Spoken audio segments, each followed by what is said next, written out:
Good afternoon, everyone. Thanks for coming out on this beautiful Tuesday afternoon, fall afternoon. Today is November 28th. This is a City of Prescott study session meeting. It's 1 p.m. and we'll start off with a roll call, please. Mayor Good. Present. Mayor Pro Tem Montoya. Here. Councilwoman Cantelmi. Here. Councilman Moore. Here. Councilmember Rusing. Here. Councilman Tenney. Yes. And the record will reflect that Councilman Ziska is excused from the meeting. Well, very good. We have one item on our agenda today, a discussion and presentation regarding an overview of the Public Works Department. I see we have a lot of members of the Public Works Department present today, and I met Irving over there who was saying, I'm a sewer guy. And I said, boy, well, he certainly cleans up well, so thanks for attending, Irving. So let's proceed. Thank you, Mayor. Very excited to be able to present another department's overview. These overviews are really intended to kind of help with sort of our strategic approach to not only our budget in the upcoming years, but also in the upcoming year, but also our council goal setting, which we'll be doing end of January, beginning of February. So each of the departments, as we can get them on the agenda, we're going to be working to get each of the departments here for an overview, starting really with Public Works as the full department overview. This is a pretty robust department covering a lot of service areas in the city. So there's a lot of information today, which is also partly why this is a slightly longer study session, because I think it's going to take a little extra time for us to get through everything. But all the staff are here. There's going to be presenters coming up, and I'll turn it over to Gwen to kind of do this. But I would ask that as council's going through, if there are questions or things that are related to service delivery and things like that, kind of keep a note of that, because that'll be important when we work on our council goals going forward. Mayor, can I make a quick comment? Thank you. I have to acknowledge to my shame that I entered into a friendly bet with the mayor of Prescott Valley regarding the outcome of the Bradshaw Mountain Prescott High School football game recently. That we beat them in cross country and tennis and volleyball and mountain biking and pretty much everything else. We did not beat them in football this year. Our record has dropped to 22 wins for Prescott and 6 wins for Bradshaw. And so as a result of that, I have to wear this jersey during a council meeting before I leave. I don't have many left, and I forgot last week. So that's why I'm putting this on, and I'm sorry. Duly noted.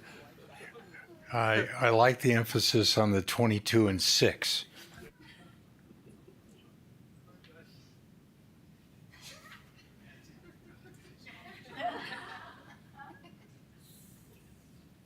I may need to take it off later for health and safety reasons because I'm feeling a little overheated already, but we'll see. All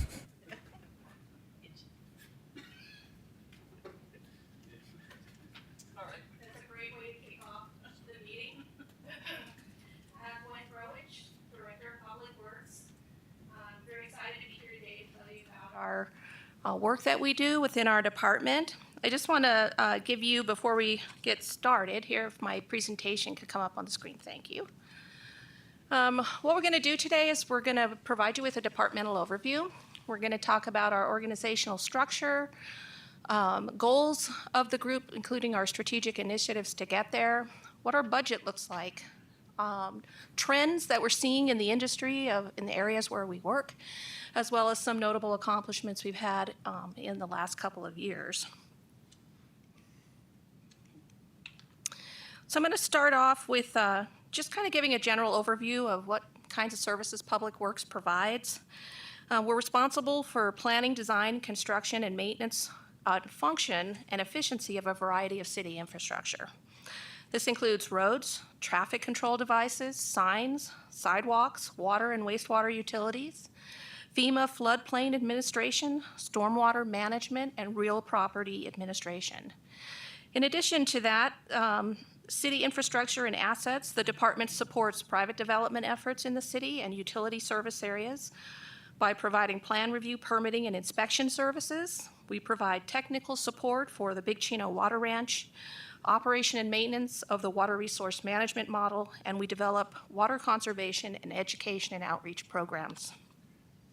We also operate and maintain a first-class water and wastewater utility system for over 26,000 customers.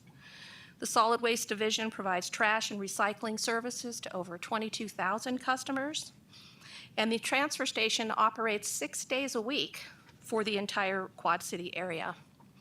Our street division maintains over 765 miles of city paved streets, alleyways, signs, and related items in the public right-of-way. Today we're going to focus on 11 what I call functional areas of responsibility: engineering, transportation and traffic, water resources, environmental services, our capital program, our finance and business operations, real property, solid waste and transfer station, street maintenance, and water and wastewater utilities. This is a diagram of our organizational chart.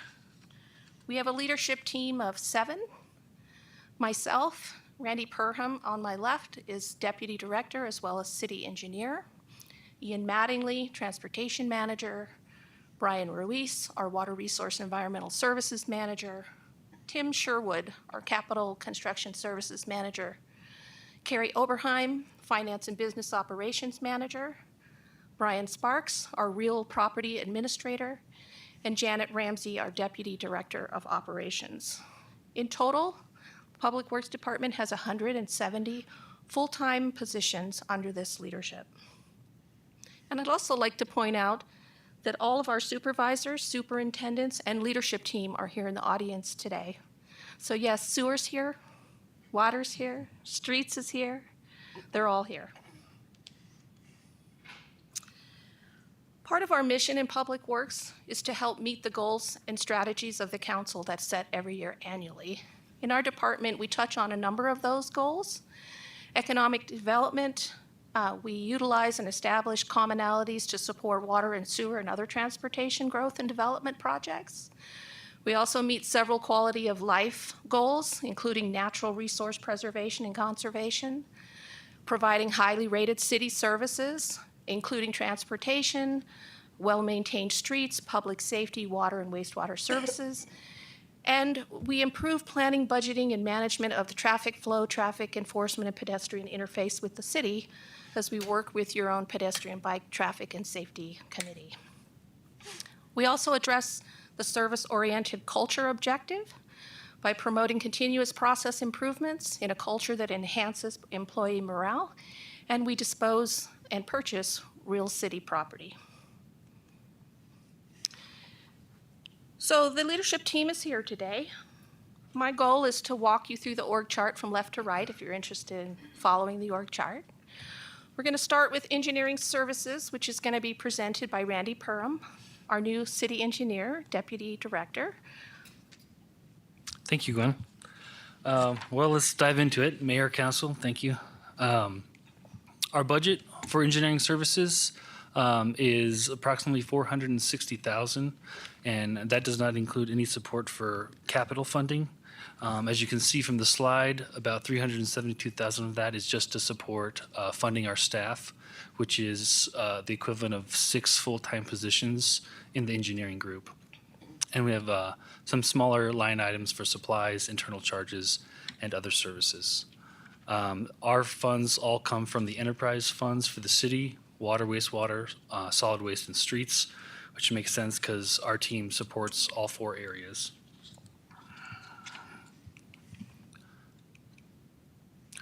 Just want to go over our strategic goals for engineering. We want to provide high-quality professional engineering services for the city, both our internal clients and our external clients in the community. We provide in-house design and survey services. We want to provide accurate and timely plan review and issuance of our permits. And we want to ensure that we're compliant with the Americans with Disability Act and the Federal Emergency Management Agency. So some of our key objectives that support those goals are ensuring that we have infrastructure standards in place. Those includes our general engineering standards and our Quad City standard details. These standards not only benefit us, but it also benefits the whole region. We work with our partners, Prescott Valley, Chino Valley, and Dewey Humboldt to periodically update these standards because they utilize them as well. And this is good for the whole contracting community. So we have some streamlined standards and designs for the whole Quad City area. We want to reduce our design services costs for smaller and time-sensitive projects, protect the integrity of the utility systems, and assess we have sufficient capacity in our utility systems. And we want to integrate all new development, private or public, and meet federally mandated requirements. And we also track development in the floodplain, and this contributes to reducing insurance rates for our citizens. So the services and programs that we provide in engineering, plan review and permits, as we already discussed, customer service through our permit center. We also issue right-of-way permits and review the traffic control plans. We look at FEMA floodplain analysis and issue floodplain use permits. We address any drainage complaints, and we help to coordinate on citywide projects. And again, the in-house survey and civil design. The two pictures you see are both CIP projects, smaller CIP projects. So we were able to utilize our in-house survey and design team to complete those projects. So there's cost savings for the city.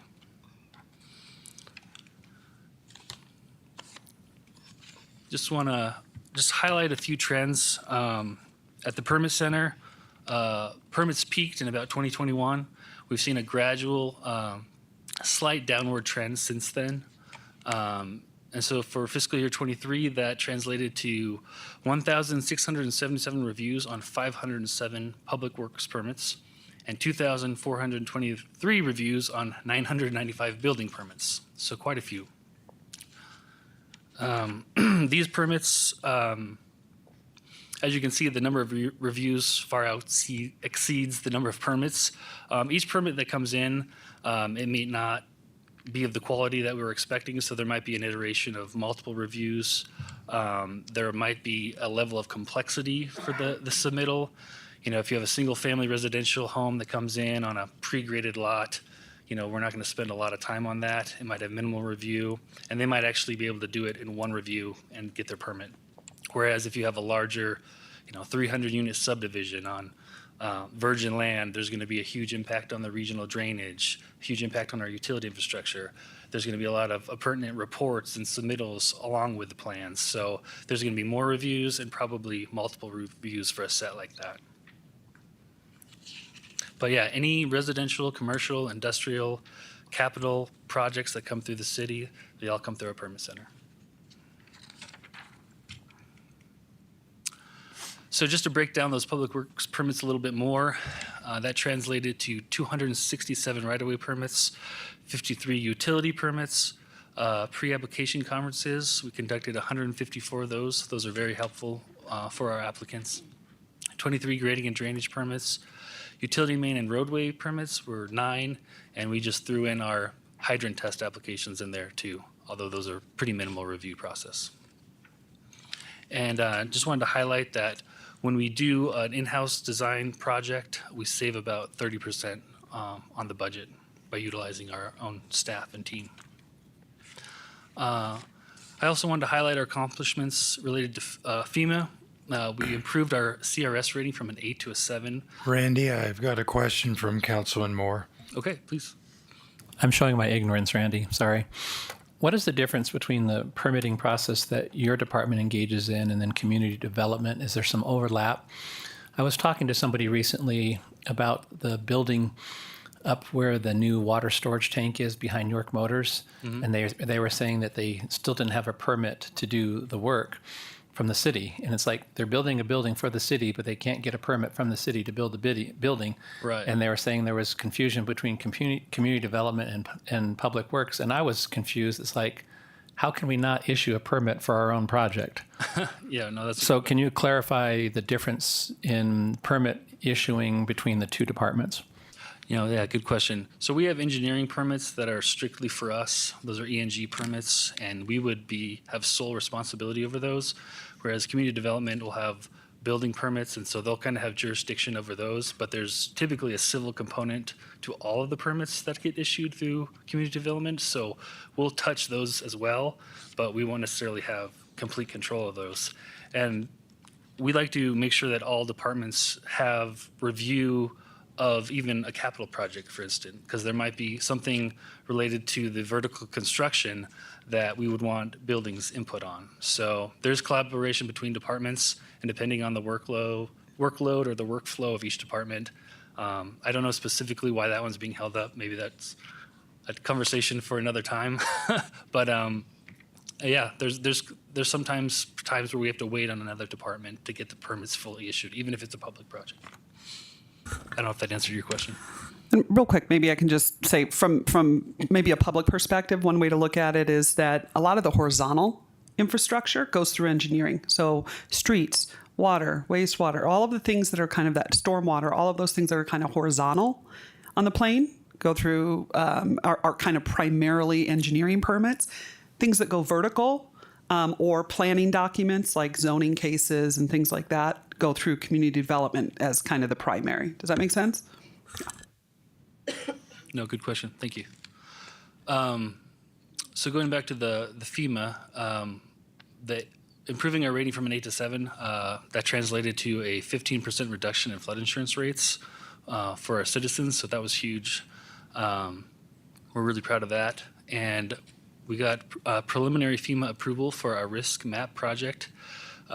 This involved hydrologic analysis and modeling that allowed us to map 9 linear miles of streams and removed 402 structures from the special flood hazard area. So for a city of our size, a community of our size, that's a huge deal. So we're also very proud of that. And kind of a side benefit of that is all the results from that study got incorporated into the GIS program. So we have a great GIS team, and making that data available is just going to help us out, because as we're doing reviews, we can upload that layer into GIS now, and we can immediately access depths of flow, velocities, peak flows for certain areas, and that helps facilitate our reviews to turn out a more timely review. So that's it. Thank you. Any questions for Randy?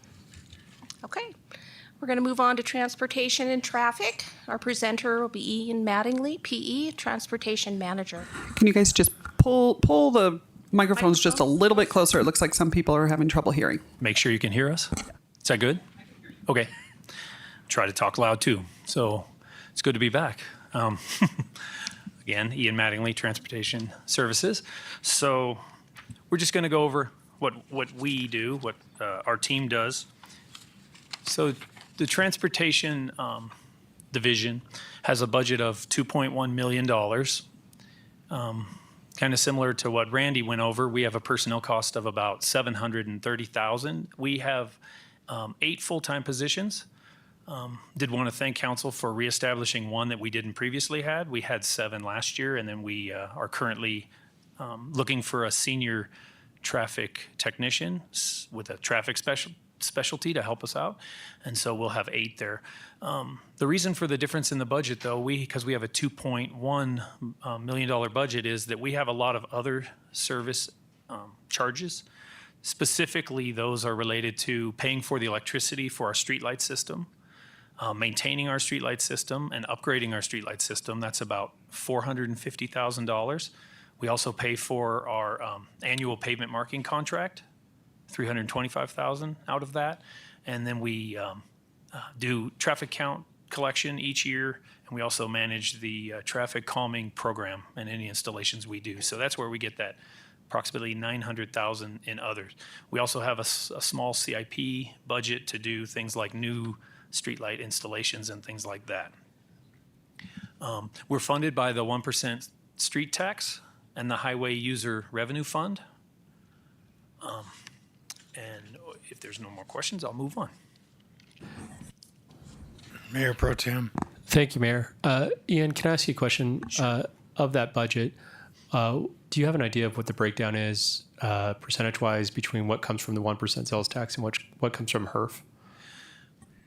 I don't. I don't think I could answer that right now. I know that the total budget for HERF is... Yeah, it's just under $4 million a year for HERF in total. But again, I couldn't tell you the percentage breakdown between operations and it being spent somewhere else. Yeah. Okay. It also funds, you're going to see the street department, so there's a breakdown. We're kind of a subset of that street operation. Yes. So we have strategic goals that we're trying to accomplish that align with the council goals. We plan regional road infrastructure. I think we're all aware of that going on currently. We do that in conjunction with our memberships in SIMPO and our association with ADOT. So we're looking to plan our own regionally significant roads and the coordination between the roads that go between communities. We study public transit opportunities, typically through that SIMPO component. We improve traffic flow through technology and efficiency. That would be things like traffic signal coordination, things like that. And we ultimately try to deliver efficient and effective transportation services with improved flow. That was one of those goals that Gwen went over. So we do these things through keeping up our regional partnerships, because we want to maximize our project funding and getting regional projects completed. A lot of times that does involve seeking grants for regional improvements. Councilman Moore has a question. Thank you, Mayor. Ian, I just have a question going back to strategic goals where it says planned regional road infrastructure needs in collaboration with SIMPO and ADOT. As a member of council, I just want to ask, how can we do a better job of communicating with the public what some of our goals are so that when we come to a voting meeting like we did 2 weeks ago, it's not new news for the community? You know, it's interesting. I talked with Vinny Gallegos. He's like, we've been working on this for 2.5 years. And it's like, well, if SIMPO's been working on it for 2.5 years, then why didn't the public know about it? And I'm not blaming staff or council. I'm just asking the question, how can we improve communication so that when a project is progressing over a 2.5-year period and it gets to the point where we're ready to vote on it, it's not the first time that citizens are hearing about it? Because I'll be honest with you, I think all of us up here would say we got blasted with tons and tons and tons of emails in opposition to the light at Fair and Gail Gardner. And because I just think a lot of people felt they had never heard about it, didn't know about it, and when it was time for a vote, it just blew up in our faces. And if we've been planning that far in advance, there should be some communication with the public about what's coming up, what's coming down the pike. Sure. I think that we've been operating, in a partnership with them for a long time. And primarily the improvements that we've been making, while there were public outreach components, they obviously are more in the forefront now, and things have changed. So when we had this history of when we'd go for grants or we would do these things, the public outreach that we were doing seemed to be enough. I think we've learned over the last probably 2 or 3 years with Sundog Connector, 89, and then now this, that we need to embark upon a new way of doing things where we do more public outreach. I think we're making changes. Certainly Gail Gardner and Fair kind of surprised staff and maybe surprised SIMPO. But moving forward, things are going to be different. And we hear these things and we're going to change the way we're doing. Gwen might want to add something to it, but from my perspective, certainly I am, and I think SIMPO knows that too. Well, I just want to say, as an elected official, we'd appreciate better communication because ultimately, at the end of the day, it really affects us and our communication efforts with constituents because I think they are almost like blaming us that they didn't know about it and they're mad at us and it's just a matter of better communication all around. I agree. Mm-hmm. So, yeah, go ahead. May I, Mayor? Councilman Tenney. Thanks. Councilman Moore, I appreciate your comments. You were out of town last time when Ian presented to us. One of the things, if I recall correctly, Ian, that you pointed out, and I thought, that really makes sense.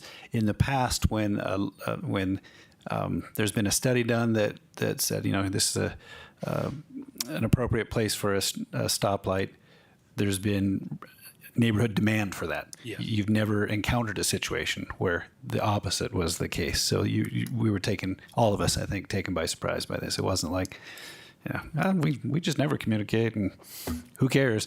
You've always had an adequate level of communication for what was necessary, but something in the community or the air or the national political environment or whatever it is has changed, and I'm hearing that you're planning on adjusting to that as we go forward. Yes. But I don't disagree. We got a lot of feedback on this that I think probably took us all by surprise. I appreciate that you've been doing things well in the past, and we'll do it even better in the future. And this one time, the two just didn't mesh as well as any of us wanted. But I appreciate the work you do. Mayor, may I comment on that also? Thank you, Councilwoman Cantelmi. Thank you, Mayor. Yeah, Ian, I'm going to forward all 50 emails over to you later this afternoon. Thank you. Okay, thanks. I'm looking forward to it. Thank you. We improve traffic flow through technology and efficiency. We kind of talked about that. That's just, leveraging the technology that's available to optimize the things that we have in place, and we continue to do that.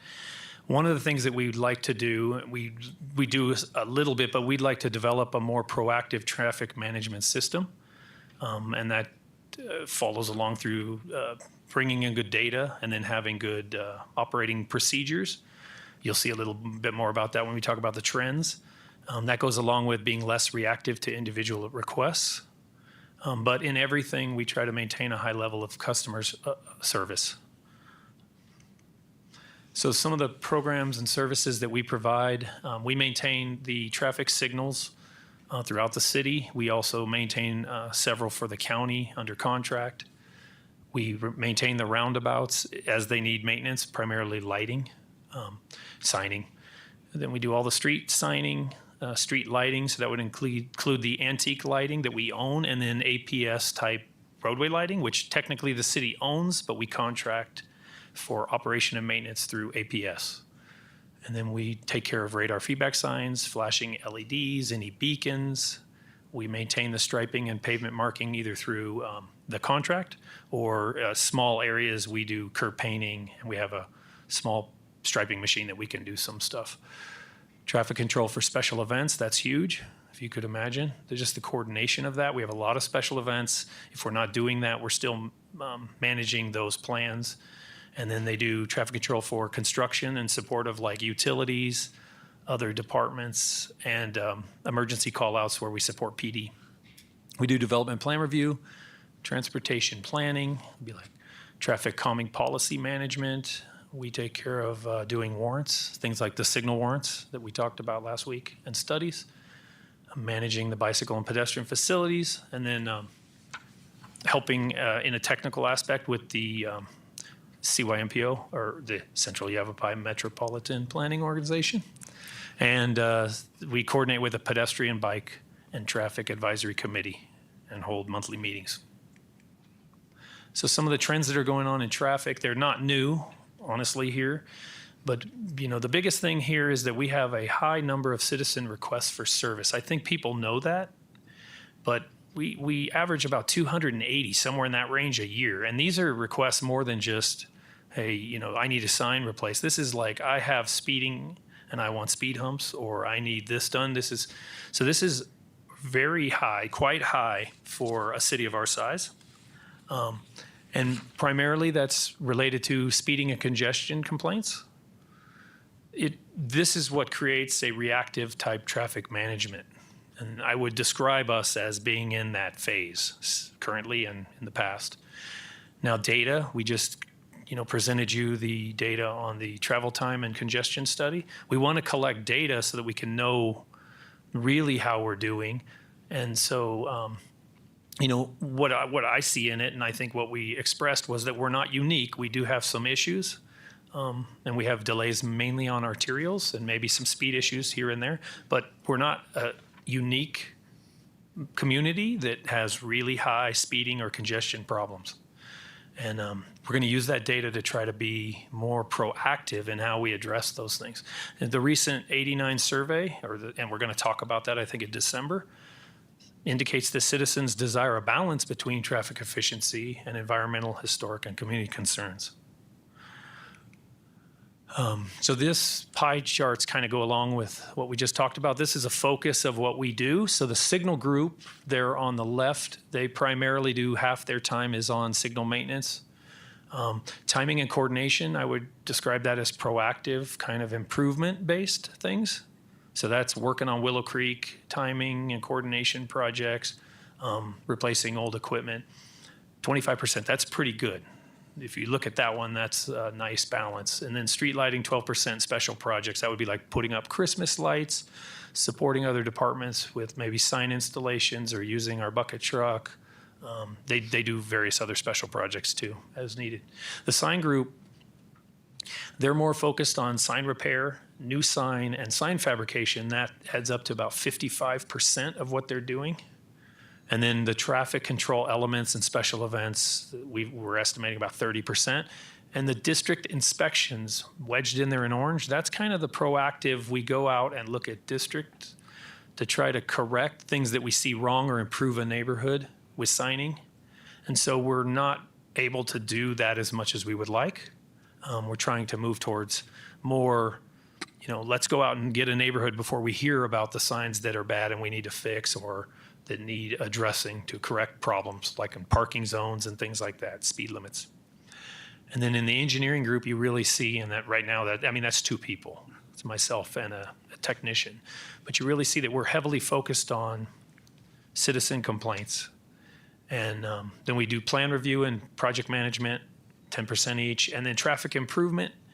Honestly, we focused on your study and we do some of those things, but those are things that have to be wedged in, and really some of this citizen complaint stuff might have to be pushed a little. So we want to get away from that, but that's just a reiteration of the fact that we're trying to move away from this huge block of reactive traffic management and looking at spot improvements. We'd rather go in and look at an area and improve it so that those issues are solved that way. Councilmember Rusing. Thank you. Ian, I was going to ask you about our scramble. Mm-hmm. How did that work out? Have you been getting any complaints, any feedback, any data as to, is that improving things? Or I know it's a lot of fun. When that was put in, it was initially an idea to improve some conditions of vehicular backup on Whiskey Row. When it was initially put in, we did do some follow-up studies and really found that from a vehicular movement standpoint, it really didn't do too much to solve that issue. But the draw or the benefits to the pedestrians and just the overall feel of the downtown were so positive. I think that's why council just kind of decided to have it stay. And so we're not really focusing on it to see, is it a success based on the initial request? It's kind of been like it's been working for what it did do. I have heard here and there some comments that, I don't like that or I really love that. But it really hasn't been a focus and not a lot of comments one way or the other. If I don't hear comments one way or the other, I think something is working relatively well because it's certainly a lot less than it was prior to doing it. And so I think people have kind of said that the benefits that it gives are worth that little backup, and it has kind of reduced that pedestrian crossing delay to right turning. So when the light does turn green for northbound traffic, for instance, on Montezuma, they get to go. Yeah. They don't get held up. So even though they wait a little longer, it doesn't feel the same as that pedestrian vehicle conflict. So Okay. long answer, but I think Thank it's you. doing well. Yeah. Oh, I agree. Thank you. And so the last thing is just accomplishments. We kind of broke them into three sections: traffic calming treatments. Solstice, shown on the right, is kind of an example of, it was brought to our attention through citizen complaints and some issues with wanting PD enforcement. But we looked at that as a solution that we went in and actually added striping, signing, and narrowing of the roadway to help the entire area instead of just looking at, I have an issue down here or there. So I would say it was a proactive solution to some of their issues. I don't think they're solved completely, but I think the neighborhood's very happy with that. Traffic coordination project. Obviously, we're going to come back and talk to you about this later, but the Willow Creek signalization of the 25 signals and the coordination, that's going and working well. And then we've been doing pedestrian enhancements. Cortez at Union is shown there. These are those rectangular rapid flashing beacons. These are only to be used apart from signalization. So I know we've heard some things about that recently, but we've got one here. We've got one on Senator Highway in Hazley. And then we've done some stuff with flashing LED yield signs at roundabouts, and we're going to do another one of those. Those have been well in solving some yield issues at roundabouts. So just a few things we've been doing. If there are any questions, I think we're moving on. Right. Thank you, Ian. So we're going to move on to water resources. Our presenter is Brian Ruiz, CFM, PE. You ready? I am ready. It's always a fun one. Good afternoon, everybody. So water resources for the city of Prescott, water resource management. What we do in a nutshell, we assess supply and demand for the city. We try to secure enough supply to meet those demands for the current conditions and well into the future. So see if I get it right. I did, yeah. Went down direction. Okay, so our water resource budget overview. For fiscal year 24, we had a budget of approximately $2.2 million. We're funded by the Water Fund. As you can see with the breakdown over on the right side of the slide, a significant portion of our budget is associated with other services and charges. So that makes up a lot of different things. We do a lot of preparation of educational items. We sponsor events. We have association fees. But by and large, most of this is made up in additional consultant fees. We have a large component of consulting fees to provide us with very advanced hydrologic studies that are needed within our department. And also legal consultation fees to go over very, very complicated legal components of water. So that's a big part of our budget. As you can see, we have 3 full-time positions, so we're relatively small division, but we integrate with a lot of other division and departments within the city. GIS, we have a dedicated individual within GIS who's been instrumental in helping us to develop our water resource management model. He's been working with our consultant so that he can update that model in the future, and we'll be able to do internally, be able to run that model and enhance it. The Permit Center handles all of our water service applications that come in the door. So they do all that initial legwork for us so that when they hand it over to us, we can just look at the more complicated issue of who is entitled to water or not. So that helps out immensely. And then wastewater and recreational services staff. Both handle maintenance and operation of all of our reservoirs. So they're out there, they're maintaining, they're our eyes on the ground, and they're making sure that we're managing our reservoirs in an efficient and safe manner. So through their help, we can do a lot with a little. So water resources here, we can kind of break down into 3 components: water resource management, conservation, and alternative water supplies.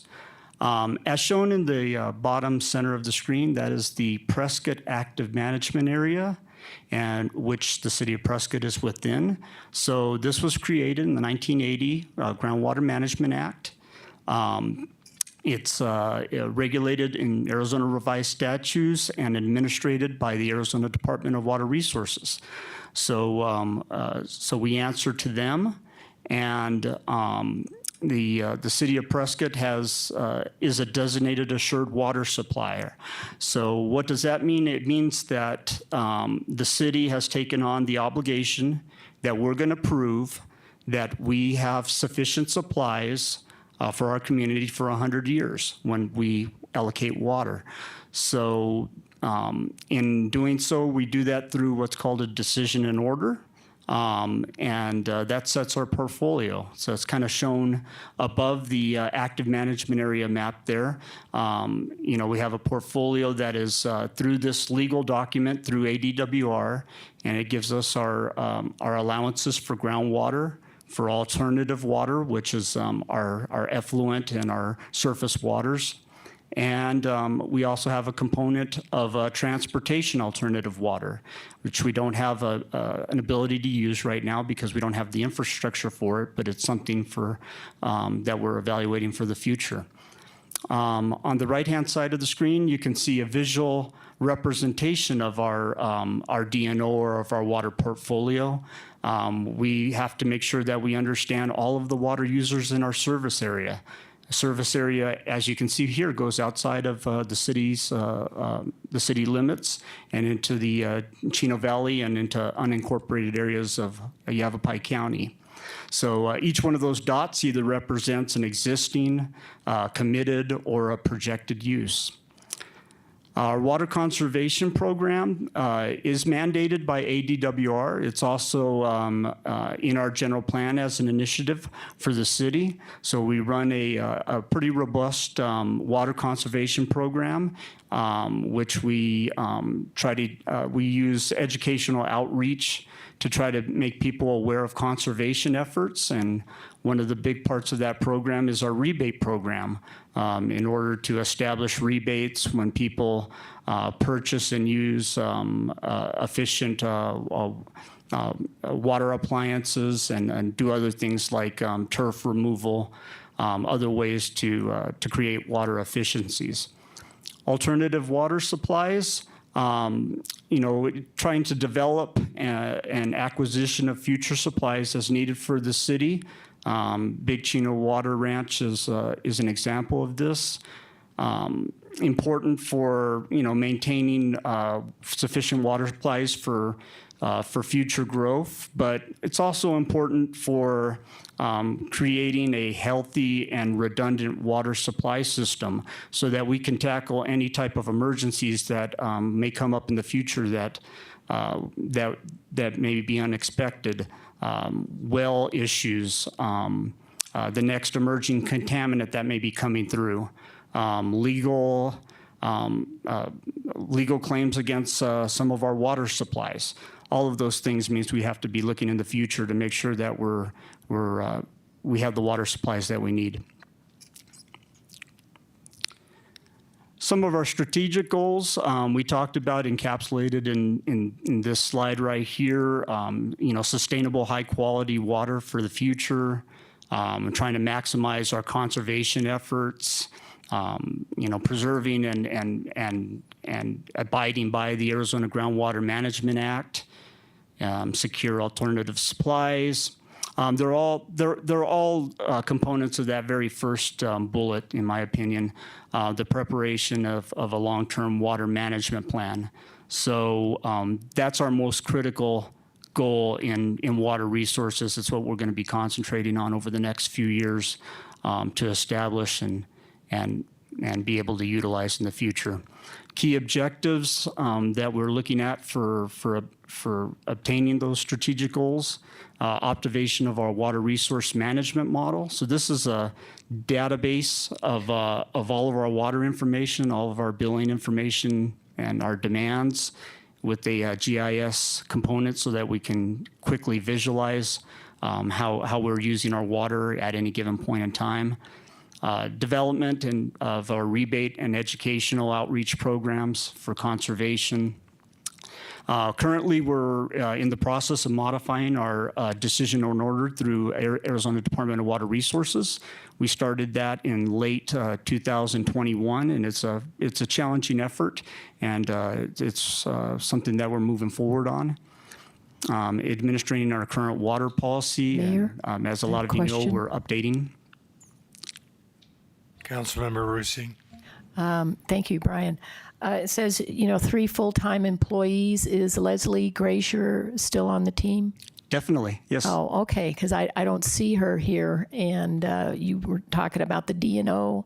And could you just briefly touch upon what her responsibilities are? So Leslie has been mainly responsible for the modified DNO application that we've put in. Leslie has responsibilities across all aspects of our water resource management team. As you know, she's been with the city for over a decade. She's has a lot of experience in a lot of different areas, but Leslie's is a utility player. She helps us through our DNO. She helps us in our conservation efforts. She does a lot of our public outreach, and yeah, I'd say she's a utility player. Okay, thank you. So preparation of lake management and reservoir operation plans, another key component for making sure that we're operating our reservoirs to maximum levels, but at safe levels at the same time, and evaluating the feasibility of Big Chino Water Ranch supply. Service of programs and special projects. So water conservation, our educational outreach is a big component, along with our rebate program. We have our regional management regional partnerships, Northern Arizona Municipal Water Users Associations. Is one of the ones that we are very involved in at this point. Examples of some of our recent educational outreach. Arizona Project WET is a festival that's held throughout the state of Arizona. It recently came to Prescott, and the water resource management staff volunteered our time and participated in the event. That included 288 fourth graders in 5 schools throughout Prescott. Was very successful in teaching these young fourth graders about water conservation, groundwater, the water cycle, and having a lot of fun while we're doing it. We have an example of a special project, Watson Woods preservation. Watson Woods is immediately upstream of Watson Reservoir. And recently, they're evaluating the use of a conservation easement over it to protect it for environmental purposes. And we created a project in order so that we could evaluate that and see how it may have any impacts to water coming into Watson Lake in our surface water supply. Comprehensive Agreement number 1 is another big project that Water Resources is involved with. It's a partnership with the town of Prescott Valley and SRP to look at the monitoring and modeling within the Big Chino subbasin and how any potential pumping from a future Big Chino Water Ranch. Councilman Moore, you had a question? Thank you, Mayor. This is maybe slightly on topic, but we're talking about Watson Woods, which to me also implies Watson Lake, and then Willow Lake Management Plan. Has there ever been any research or discussion from the Public Works Department about the possibility of doing any dredging of the lakes, because they're so old? They're about 80 years old, and there's been a lot of siltation over 80 years where the lakes have really filled, and they can't hold the capacity of water that they were designed to originally hold, which would increase our water portfolio if we could maybe do some dredging and improve the lakes. So it's just a question. Yeah, it is definitely a topic that's been discussed and analyzed in the past. For Willow and for Watson. And as part of the Willow Lake Management Plan, yeah, it would be a component that would be evaluated. So comprehensive agreement number 1, partnership with SRP and the town of Prescott Valley to monitor and model the Big Chino subbasin, determine if there are any impacts from pumping on the Verde River, and if there were any impacts, how we would mitigate those to everybody's satisfaction. And then the Willow Lake Management Plan, which again is a plan to help us maintain and operate that water resource most efficiently through water resources, through recreation, and for environmental purposes. A couple of charts here on the next few slides, just to kind of show some of the data that we accumulated here in water resources. This one shows the groundwater pumping overlaid with the population served, and shows that we've been able to establish a pretty even pumping rate over the last 10 years or 20 years with population growth that's not huge, but is steadily increasing. This graph shows our gallons per capita day and a good decline over the last 20 years, which shows, I think, our community's commitment to conserving water and how effective that's been. This graph shows the total rebates amount given annually for the years of 2020 through 2022. So on the left, you have the dollars distributed through the rebate program. And then on the right, the projected gallons saved from those dollars given for the rebate programs. Brian, Mayor Pro Tem has a question. Yes. Hi, Brian. Thanks. Thank you, Mayor. My question, Brian, is it looks like we've had a fairly steady increase on the amount in terms of dollars that we're rebating. I know that from Water Issue Subcommittee, Gwen and Kay have both said to me in the past that there's no idea of like we're not gonna reach the top of what the budget line item is for that, and then suddenly someone switches out a better toilet and we're not gonna say, oh, sorry, we ran out of money, right? So, but is there an eye to, as we go forward in future budget cycles, to maybe increase that level, or do we think that it's operating at an appropriate level? Yeah, at each of our fiscal years, and we'll look at that value and definitely increase it as necessary. Thank you. Yeah, so those are projected gallons saved. So I think that's a pretty good bang for the buck. Trends, so as shown in the graph above, 61% reduction in GPCD over the last 20 years or so, which is a good trend in the right direction. Relatively flat groundwater pumping since 2010. But then you also have the reality of continued drought and continued aquifer overdraft. Reduction in Colorado River and Central Arizona project supplies, which can have an indirect impact on the Prescott area and how we and our water supplies in the future.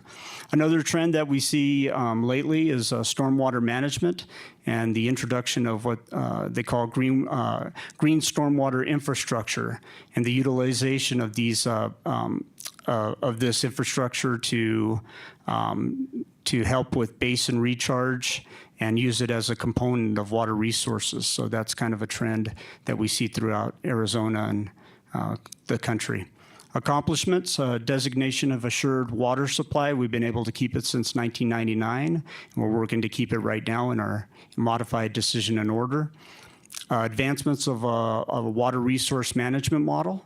Again, our GIS department is working with our consultant and with the Water Resources Management Group, and we're enhancing that model. We have a new online version of that model that GIS has just sent out, and we've been able to use it just recently to do some evaluations. Our new website devoted to water conservation. If you haven't seen it, I'd love you to go over there and take a look at it at www.prescottwater.com, where you can find out all about our rebate and all about ways to conserve water. And then Big Chino cost estimate update. So we're moving well in establishing a current cost for the Big Chino water ranch and feasibility of using that transport water in the future. And we've also been working with the Army Corps of Engineers. They've recently said that they've approved a grant request so that we can do a reservoir operation management plan where they'll do hydrologic modeling for us and help us develop strategies and an understanding of how we can maximize our water supply in our reservoirs while keeping safe levels for flood control purposes. And with that, that's all I have. I'd be happy to answer any questions you might have. All right. Our next presenter is Matt Killeen, our Environmental Services and Stormwater Coordinator. Good afternoon, Mayor and Council. Matt Killeen. And to provide a little context as we go through these slides, there's 3 touch points that I evaluate my daily activities or when I'm looking at budgeting. Does this activity improve the quality of life for our residents and visitors by providing a safe and healthy city? Secondarily, does it maintain compliance with our Clean Water Act obligations? And the third one, which I think is often kind of overlooked, is are we safeguarding our future drinking water supply? Because that's what our surface water does represent. And so it's under that perspective that I approach this entire program and work with my colleague to achieve some of those goals. So looking at our budget overview for FY24, we had $556,000 budgeted. That's funded through 2 primary funds, the Aquifer Protection Fund and the Streets Fund. And those things go to items such as Watson Lake projects, which you'll hear about later this evening. And this fiscal year, we also received a ADQ grant for green stormwater infrastructure planning in the amount of $98,000 and change, which is pretty significant when it's held up to that total overall budget. And looking at the pie chart, I did want to highlight that dark blue portion of the other service and charges. Since we only have 2 full-time positions, we do rely on external consultants to help us achieve some of our programmatic goals. And 91% of that dark blue slice is in the other professional services category.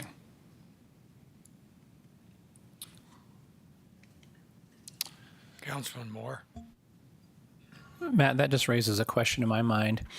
I know in the slide earlier when we were talking about engineering, we were told that when engineering is done in-house, we save like 30%. So if you go back to that slide, I'm sorry, and we see that personnel is 213, but other service charges are 292, would we be better off hiring 2 more employees and not have other service and charges because we could be doing that work in-house and it would be less expensive than hiring out and contracting for that knowledge or that information or that work? Just a question. Fair question. And I think it depends, to be honest. So if we were trying to evaluate whether or not dredging was appropriate for Watson Lake, that would take limnology and a number of other professional engineering capacities to bring on board would be of such a cost that it would really swell that lighter blue significantly. We're a great bargain where we're at right now. And so I think we have a broad realm of experience and knowledge to help the city. And part of that is knowing when to seek the professionals outside of the city to provide an objective and experienced help on a project. So a lot of information packed here. I'm going to start on the map with the black outline representing city limits. That kind of grayish blue color that's largely below the yellow blob of Willow Lake, the central and southern portion of the city. That represents the area that's currently regulated by Arizona Department of Environmental Quality under our MS4 program or Clean Water Act obligations. And so we're not even, well, we're a little bit more than halfway now. But that's just to put out there to kind of keep on our radar screen when we talk about trends later on. The red squiggly lines represent every creek running into Watson Lake as being impaired for at least one pollutant of concern. The primary pollutant of concern in our creeks is E. coli. The yellow dots kind of in the headwaters of many of those creeks are unsewered areas. So when we think about all the pollutants of concerns in surface water quality, largely they can be attributed to sewer and septic systems, so that and natural background of E. coli and nitrogen primarily. So those areas represent kind of nutrient or pollutant jackpots as we move forward and think about whole watershed planning and improvements to water quality. So from a strategic goal perspective, we do have 16 creek and lake impairments. Watson Lake has an ongoing project that you'll hear about later this afternoon, evening, with aeration and herbivorous fish. We're looking to protect wetlands and wildlife habitat. There are many ecosystem services, functional natural areas provide when it comes to water quality. Making sure that they're not degraded goes a long way in improving the water that ends up in Watson Lake and in our aquifer down the line. Maintaining ongoing compliance with the Clean Water Act as is administered by the Arizona Department of Environmental Quality. And I think one thing that popped up on the strategic plan that kind of gets overlooked is in the last strategic plan, we talked about exploring municipal swimming opportunities. And the idea was with like a building and a structure. We've got 4 potentially incredible swimming pools with regards to the 4 lakes that the city currently operates. And investing our money there may be a really valuable contribution to the community in terms of providing those natural water holes that we're all used to jumping in and dipping the feet in. So some of the key objectives that we utilize to achieve some of those strategic goals are the public education and outreach on a regular basis, whether it's with school-aged children or manning booths at the farmers market. We're out there speaking to the public involvement, taking pollution reports, pollution detection elimination. We respond to those reports, document it, and are obligated to have a case by case. Any call we get, we need to be able to recall when ADEQ comes to town in an audit and say, it took us 3 hours to get there. This is what we found. Here's our documentation. This is how it was mitigated, those kind of details. Good municipal housekeeping. It's one thing to tell people to do something. It's another thing to make sure that we're doing it ourselves. So we annually inspect every municipal facility, some on a quarterly basis. There's other things like the state WQARF, the Q silent in the biz. It's the State Wharf Superfund site on Hillside and Fair. That's an ongoing project. It's just one of many things that pop up on our radar screen that we want to make sure the city is both informed and involved in so that we can relay that information to you to make the appropriate decisions when necessary. So going over some of the service and programs, I'd like to highlight some of the pictures, try to get away from the book on a stick theme that I have going here. So in the top left, stream monitoring at Granite Creek, a great example of where we do this is in partnership with the Nature Niños program. Most of their activities on the weekends are focused around our water bodies. We want to make sure that those are safe places for toddlers to be in. And so we go out days ahead of time and do water quality monitoring and a visual assessment of the site to make sure it's safe for those children. Anytime that we get stormwater runoff in that top right picture, so essentially if we get 1/10 of an inch or more and we don't get samples, as illustrated there, we have to defend that to ADEQ as to why we haven't gone out and done that.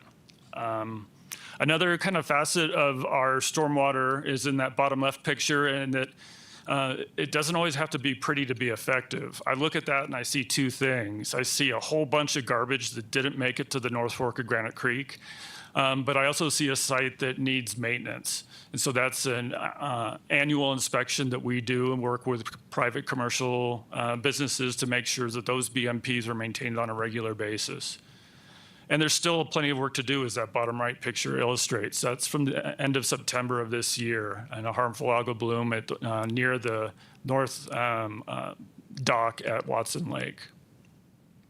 So we do a fair amount of drainage complaints and compliance as well. A lot of that ties into our regulatory requirements. We also work on construction sites, and then after the site is finished with construction, those BMPs, as I mentioned in that bottom picture, do require additional investigation, outreach, and coordination with the property owners.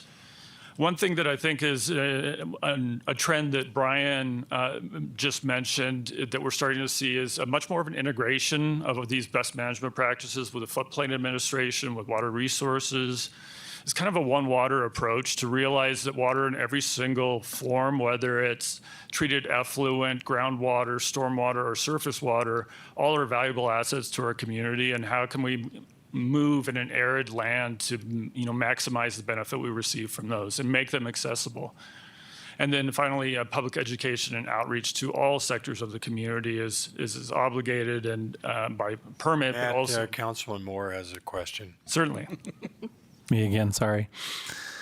You mentioned earlier in a slide the Willow Lake Management Plan. And I was just wondering if maybe you could touch on what coordination there is, because you were kind of talking about coordination just now, with like Parks and Rec, on how these facilities will be managed and used both for recreation but also for a water resource. Because obviously I see any plan for Willow Lake management really needs to involve Parks and Rec, not just, Public Works. Absolutely. And I think if you manage these resources in silos, you're going to have miscommunications and failings that are ultimately going to degrade the resource that every different silo values independently. So having that integrated management is a key component of that Willow Lake Management Plan. For us to sit on a high horse and tell recreation services and their staff that they have to do something that they have a better way of approaching, it's not going to be a productive cooperation. And we do work on a regular basis to coordinate across those departments to make sure that we're working more effectively together. And one other aspect I wanted to mention is that they have a huge amount of knowledge of two of our reservoirs. So they've been out there managing that lake. They know all aspects of it. So we have to involve them in the plan so it can be the best plan it can be, so we can gain all of that knowledge that they've had all these years and incorporate it into that plan. Yeah, that plan will be worthless if it remains on the bookshelf. So looking at stormwater metrics, we track these across a number of different broad categories. To simplify it here, I've tried to be a lumper and not a splitter. So drainage investigations, we've seen a slight decrease, and that really is just a reflection of two things between FY22 and FY23. One is a slightly drier year in FY23, so just not as much drainage issues. I'd also like to think that part of that is an ongoing outreach and education component of our drainage response. We do get frequent flyers, people who are either experiencing the same thing or have questions, and we're able to track it using our databases now and provide consistent messaging across all of those repeat callers so that we're not getting the repeat call year after year after year. We're dealing it with a fully kind of vetted fashion and helping them realize the solution or partnering with them to find a solution. Regulatory inspections, there's a whole bunch of things that fall into this category. Every little outfall that storm drain that dumps into Granite Creek needs to be inspected on a periodic basis. Inspections of construction sites, of post-construction sites like that one from the previous slide that was pictured. All of those fall into that regulatory inspections, and those are requirements that are established by our MS4 permit. Plan review also remains a pretty big component of it as well. Mayor? Councilmember Rusing. Thank you. I have a question about, you were talking about inspections. We have a lot of septic tanks that are still in our city limits that are probably failing. Do we have a system for inspecting those and getting them pumped out or maintained or anything? The short answer is no, because it's not our delegated authority to do so. ADEQ has delegated the responsibility of septic system maintenance, inspection, and installation to the county. So the county's environmental services division are the ones that actively do that. So there's a little bit of a disconnect there. And so there are times when we do have issues with a septic system surfacing in their leach field. And unless it hits the city street or right of way, which would trigger city code issues, the fundamental and originating problem is that septic field. So we would relay it to county's environmental services. Okay, thank you. So we did, between FY22 and FY23, see about a 25% decrease from about 943 of these kind of quantifiable inspections, plan reviews or otherwise. And I would like to think that what we've done is return to a manageable level. What that number in FY22 is really stretching us pretty thin to the point where if it were to continue at that level with the existing staffing, we'd have to be really careful to maintain our level of service across all programmatic components. What that FY23 does, that level, is it allows us to think about things like being nimble and opportunistic to go after grant funding so that we can offset some of our own budgetary ramifications for the city.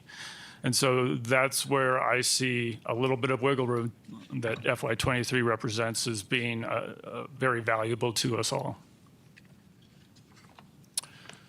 So as we look at trends going forward, in that map I mentioned the blue polygon not being the same as the entire city boundary or area.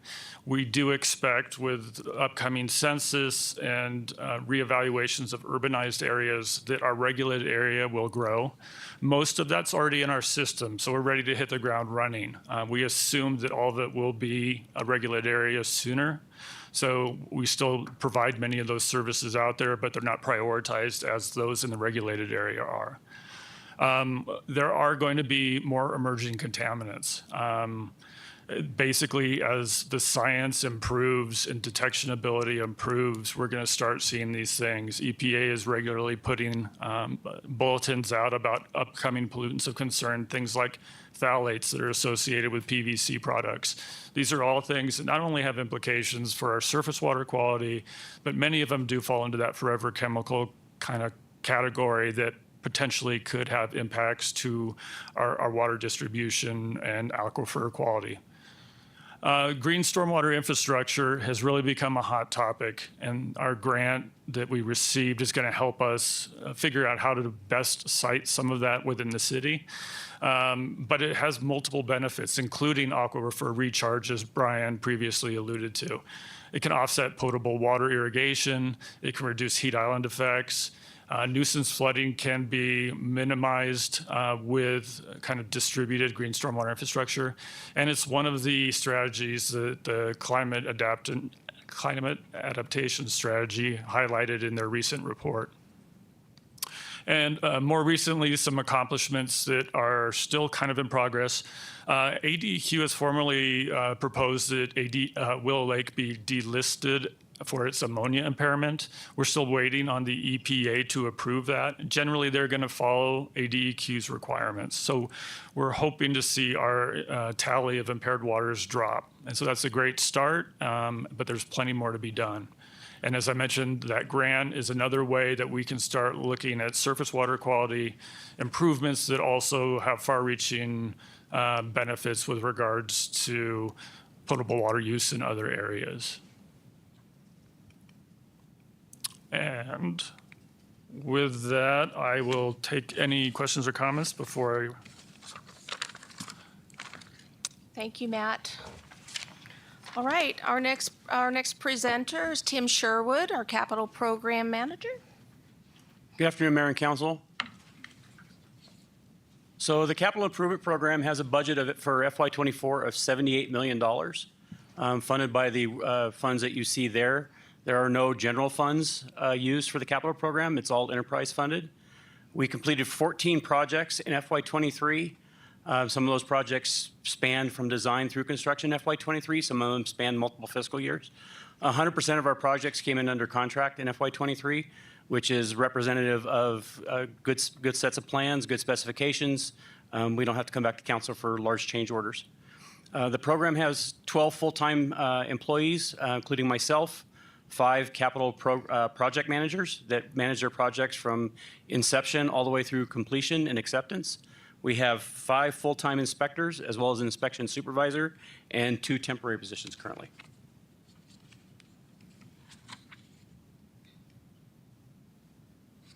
So some of our strategic goals for the program is to develop a data-driven 5-year capital program. We don't want to be reactionary. Like I said, we develop a 5-year program. We want to try and stick to that to the greatest extent we can. If we're reactionary, it can push projects that are in the program further down the road. So we want to use data-driven resources for developing our capital programs, such as our water model, wastewater model, our street survey inventory.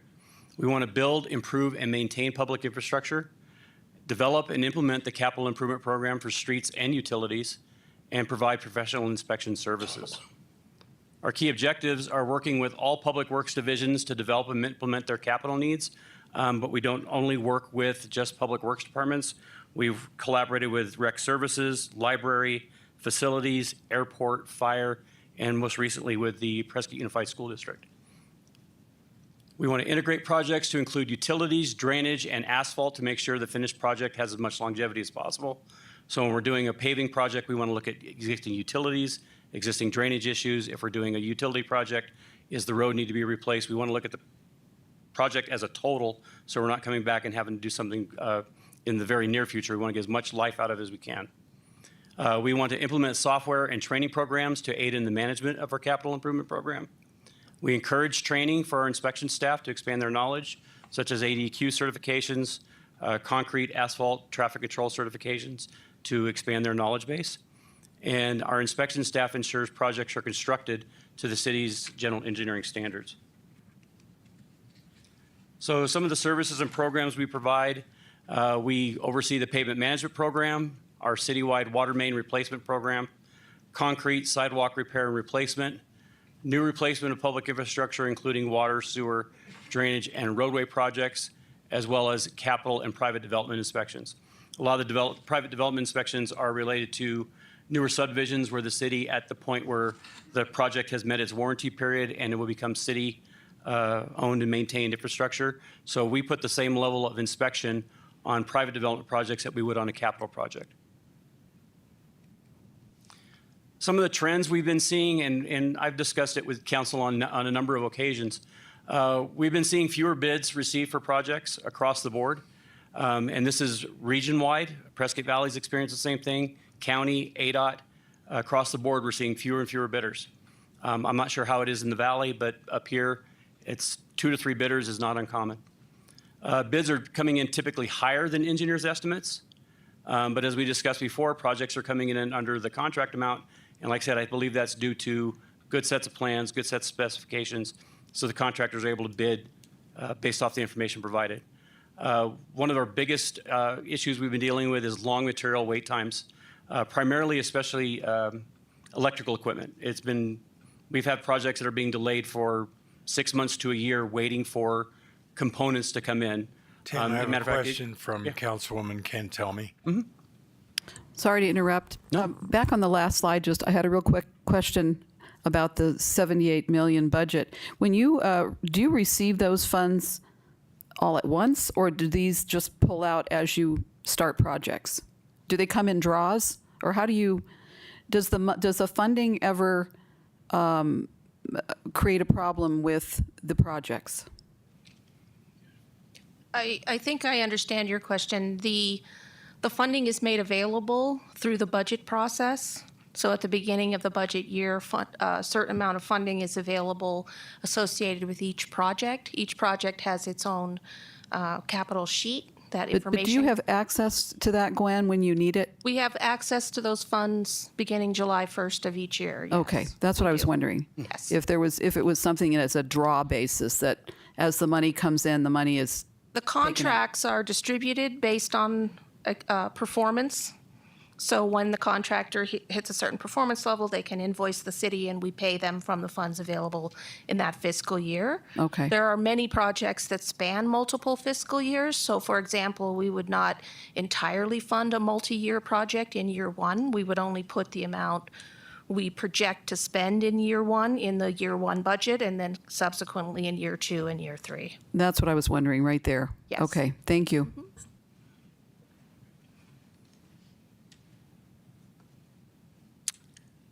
So we, again, on the long material wait times, it creates tremendous project delays due to supply shortages.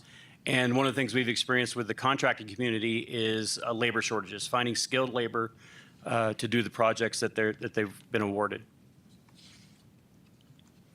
So as far as our inspection activities, you can see by classification, 74% of the inspection staff time is tied up on capital projects with 26% on private development.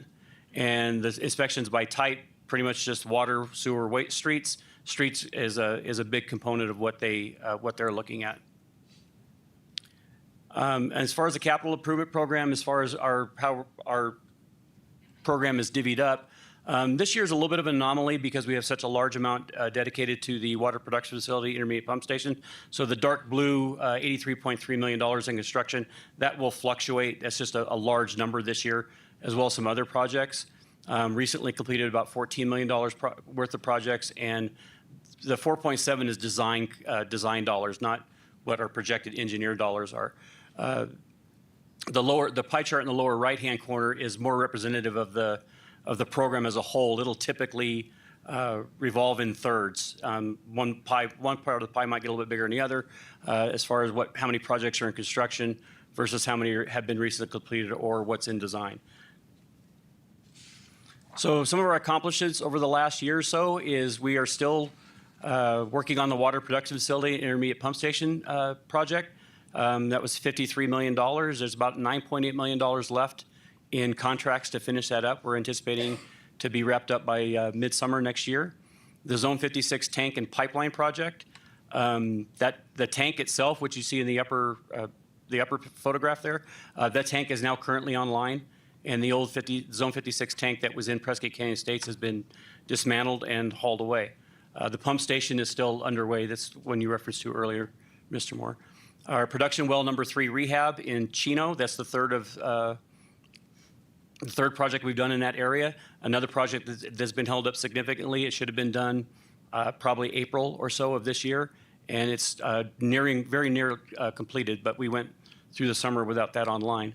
The Streets Division snow facility, which you see in the lower right, our solid waste maintenance building, as I mentioned before, the PUSD Affordable Housing Project over at Taylor Hicks, and the Slaughterhouse Gulch Sewer Crossing.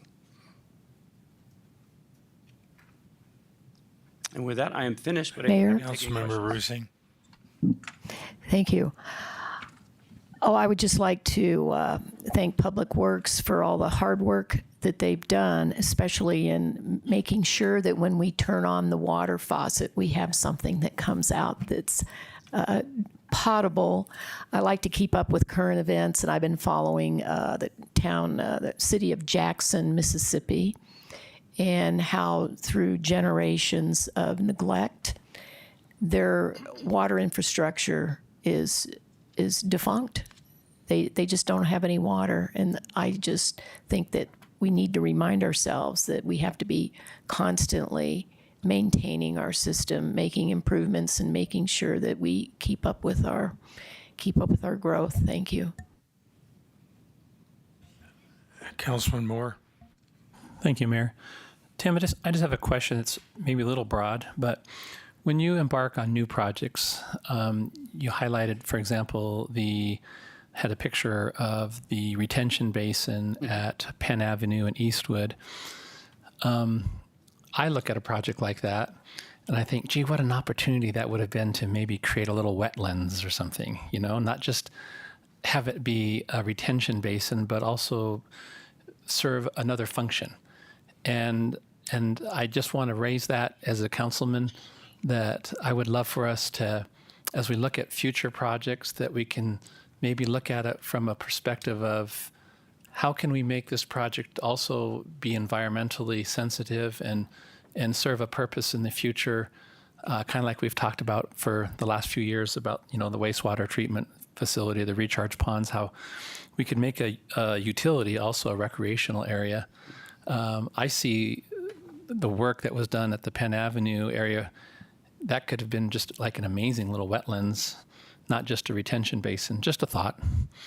Well, and I will say that the project did take a lot of that into consideration. The picture doesn't show it. There's a concrete walking path that goes all the way around there. There's some landscaping. And depending on what kind of, and Gwen's going to get there, as you can see, there's water in there now. So it's going to fluctuate time of year and depending on, how much flow is in there. There will be some water in it at times, but it is a recreational opportunity. The parking lot you see on the left-hand side of the photograph is for people to access the site. And we have seen, even as the project is ongoing, a lot of users coming over and walking the site in the evenings with their dogs. and enjoying the area. And I think that's exactly what we need to be doing as a municipality is we need to be looking at these projects and how they can benefit the community and the neighborhood. I know, we had a meeting a year or two ago about the project off of Miller Valley Road and the neighborhood discontent, with the project. And I think when we do a project well, it can benefit a neighborhood and provide recreation opportunities and opportunities for walkers and dog walkers or other people that can benefit from that. Yes, sir. And if I may address that point briefly, we are taking steps in that regard. I've been working with Skyview School just down the street that was previously flooded before the creation of this basin, and talked about working with them and other folks. Ellen Basher's put together with Rec Services a major grant for Conservation Corps to come out and looking at creating that wetland you're describing. Some of these things aren't exactly known at the time of design, and so we're a little bit surprised along the way, but seizing them as opportunities is really low-hanging fruit, if you will, because there is opportunity to bring in willow poles and create a vibrant riparian wetland through that area that can be an outdoor classroom for Skyview School and the neighborhood residents as well. And it can also act to obviously help decrease the flow into the river streams, pollutants and things like that can be absorbed in that retention basin instead of getting down to Watson Lake. Yeah, and just over the hill from there, and Acker Detention Basin is a 5-year-old project that can show you the potential of what Penn Eastwood can become. So it's much better to come. Councilmember Rusing. Thank you. Oh, I would just like to echo Councilman Moore's comments. I've been out there, and it is a massive concrete-lined open pit mine. It looks very old school, and it looks like, I don't know, what was the cost of this project? Because it seems to me that if we'd done something a little more greener, incorporating vegetation, some rocks, that we could have accomplished the same thing, and it would have been a lot more aesthetically pleasing. Sure, people can, jog around it, but if you trip and fall into that thing, I don't think you'll ever be found. Thank you. I will say that you have to give it some time. If you look at the Acker Park Detention Basin, it's now 5 years old, and how it's vegetated. The tan matting you saw there, before that matting went down, it was hydroseeded. There's been landscaping placed across the top. As the bottom of the basin matures, grasses will grow. It will look completely different a year from now than it does today. Okay, thank you. Mm-hmm. Mayor Pro Tem. Thank you, Mayor. I will take a bit of a softer tact with that, but also echo Councilman Moore's sentiment that I appreciate that you guys have a long tail view on this, because I think creating, I think of the area that's kind of over by 5 Points where the Taco Bell is. To me, I think of that as like this area that I remember going by there as a kid, and it wasn't much. And now it's this amazing kind of riparian area that I've heard from at least one member of council is quite a place to go and see birds. So I would say that I appreciate the efforts that you guys put into it, and maybe that's a little bit of that can be an education piece with the community, kind of similar to the conversation we were having with streets before, where you guys can kind of say, hey, I know this is what it looks like now, but this is what our bigger vision is, our broader vision is for the future. I think that might go a long way with a lot of constituents. Thank you. Councilwoman Cantelmi. Thank you, Mayor. Hey, Tim, I live not too far from this, the picture there with the drainage off of Acker, or in that area. And I have noticed recently some, BMXers. I think they're jumping from the skate park over there to, ride their bikes down in that thing. And that area, I kind of clocked it this year when I was walking my dog. It doesn't really have water in it for most of the year, I guess, depending upon, especially this year, we were so dry. Would that ever be a consideration to do like a BMX track down in there? Because I think it's going to get transformed into that, whether we like it or not. We just have a group of boys that have gotten into that. I've seen them out there about 4 times now. Just curious. We can make note of that to Rec Services. That's not exactly our wheelhouse, councilperson can tell me, but We can pass that suggestion along to Rex. And I can't imagine what the insurance would be, so just strike that idea. I think as the Tim, grass I had is, a couple of comments on being able to get your request for proposals and being able to get your engineer's estimates, then finding out that your low bid is way above your engineer's estimate, and then not being able to award that and get the construction completed. I'm seeing this all over the place. Components, whether it's concrete or asphalt or aggregate, they seem to be escalating so much. And then there's a combination of not having the labor available once it arrives to be able to complete the project. I've seen this on some of the ADOT projects as well, particularly the widening of 69 in front of Frontier Village. They finally went out to bid after 10 years and then found out that the qualified bid was about 20% higher than their engineer's estimate, and they couldn't accept it because it was so high. And then they had to turn around and reduce the scope on it to bring the cost into their budget. So I imagine similar things are happening with your capital projects. How do you adjust for that? we're not unique, and the same, like I said, they only received 3 bids for the project. Like I said, it took multiple years to get to the stage where they actually put it out to bid. So like I said, we're not unique in the area. Fortunately for us, we haven't had something come in so high that we weren't able to fund the project. So we've been okay in that regard. I'm not sure what ADOT's constraints are as far as when they hit a certain threshold over budget, where they will just say we're gonna park it and try again. I will say from experience, I don't like to put projects out to bid more than once. I don't feel it's necessarily fair to have a group of contractors submit a bid and then say we're going to reject it, and then everybody's cards are kind of on the table at that point. So we try and avoid that at all if we can. So like I said, we haven't had stuff come in so high that we couldn't still fund it with our money available to us. So it seems to me from some of your other comments that you've got bidders that are projecting a higher completion cost, so they bid it high. But then once they actually get the award and they build it, they can get it under cost because they don't know what a 6-month or a 1-year project is going to entail. Mm-hmm. So they bid a little higher, having that flexibility in it, and then they're able to get it done maybe even faster or at a lower cost than they bid it for. Is that kind of what's happening? Yes, sir, and it is true. And then we've heard stories from contractors where vendors will not hold prices. Used to be you could bid a project and a vendor would hold a price for 30 days. We were seeing some periods of time where vendors wouldn't hold prices for 48 hours. They would just say it's now or never. It's really what developed. We have 6 GMPs, or guaranteed maximum price contracts, for the water production facility and intermediate pump station. GMP 5 is just material procurement, and it's because we saw issues when we started the water production facility where they would get a quote, vendor wouldn't hold it, and they were months out from actually needing the material.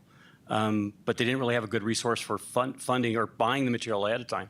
So we did GMP 5 for the IPS just to procure material so that the contractor could place orders and hold their prices. And it's very unique. I have not seen a scenario where somebody in a CMAR situation or even a bid situation has done something like that.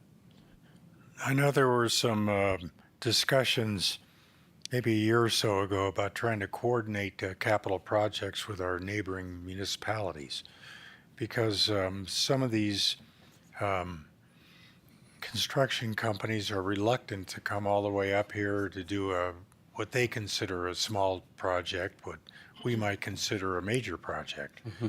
But maybe with some coordination with our neighboring municipalities, being able to possibly work projects that are in close proximity, not just geographically, but from a time span, then they might be willing to come up and bid on both projects and be able to have more economies of scale. Has anything like that been continued? We haven't.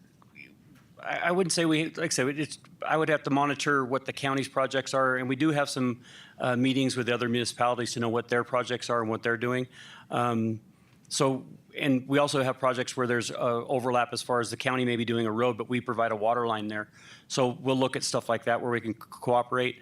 Sometimes when an out-of-town contractor is working, say, in Prescott Valley on a large project, and we put something out to bid, we will receive a bid from them.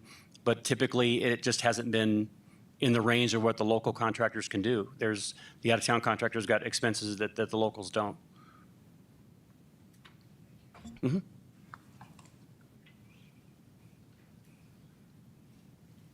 All right. Well, I'm going to say we're just about at the halfway point. Don't groan. But we are going to try to move along at a little bit faster pace so you get a break between this and the vote meeting. Our next presenter is Carrie Oberheim. She's going to represent our financial and business operations team, really the foundation of Public Works. They provide that support that we need across all areas of Public Works. So with that, I'll turn it over to Carrie. Thank you, Glenn. So we do represent the support system for the entire Public Works team. With that, we represent the entire budget, which is $136 million, of which $58 million is in operating, and as Tim just mentioned, $78 million in capital. Public Works funding, as we've mentioned, is enterprise funds, special revenue funds, and no general fund money. We do have 170 full-time positions, of which 8 make up the financial and business operations team. And thank you all for adding 9 department positions for us in FY24. So our strategic goals are more in line with, or they're less tangible outcomes than the other divisions. We don't fill potholes. We support the guys that fill potholes.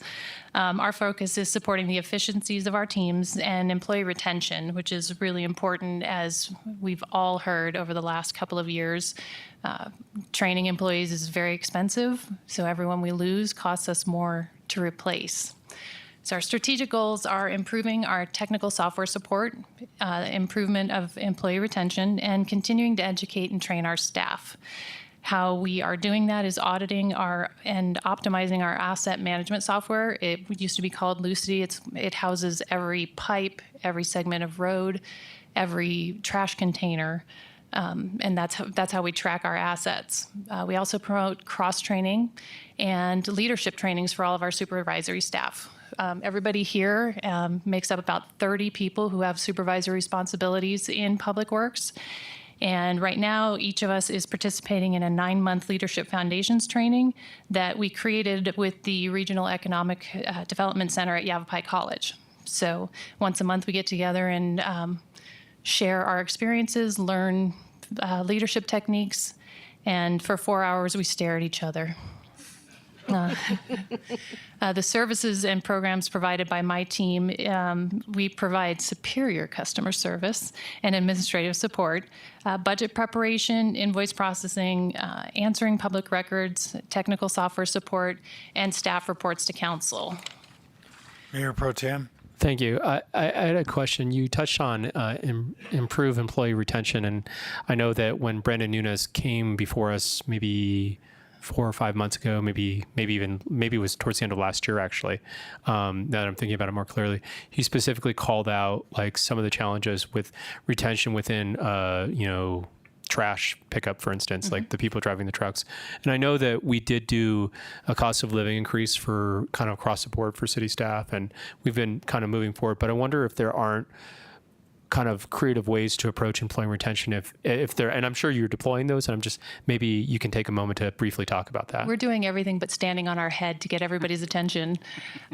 So cross-training is a big element that we've been utilizing.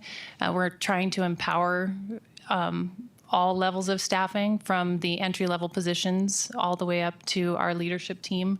The better prepared our employees are, the more confident they feel in their work, and the more buy-in that they have in the work that they're doing. So that's one of the techniques that we're promoting currently, trying to really appreciate our teams. Following up on that just a little bit, I guess, Why do you have to be so mean to me? I'm sorry. Gosh.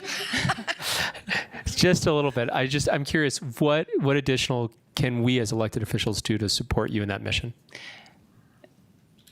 And you don't have to answer that right now, but Well, just maybe think about it. The one thing that comes to mind is appreciating our expertise and supporting that we do know what we're doing, and when we bring it to you, we're prepared.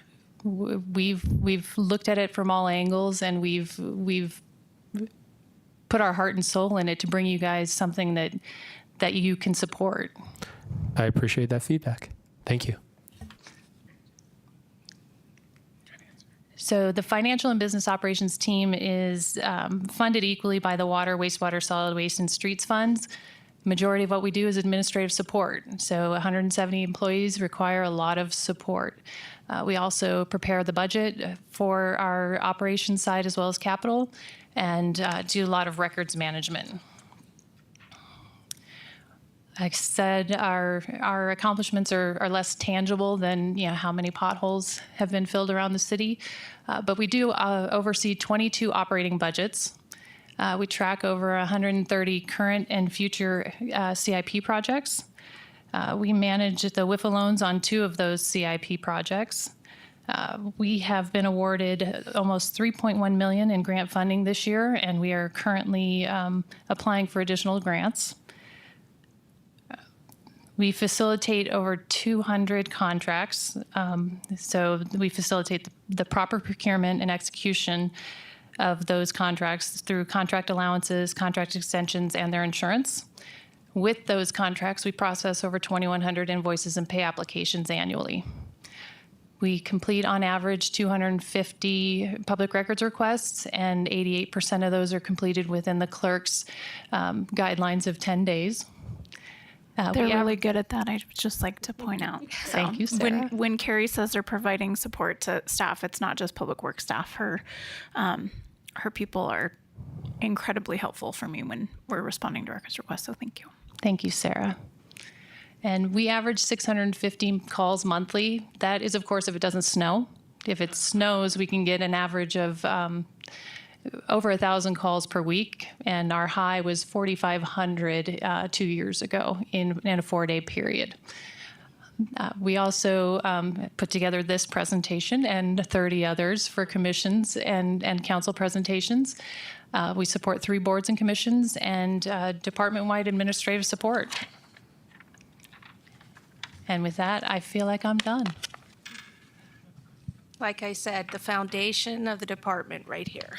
Thanks, Gwen. All right, so moving on, we've got Brian Sparks with us today, our real estate administrator. I'd just like to say that Brian's a one-man area of expertise and for the citywide, not just for. Fast.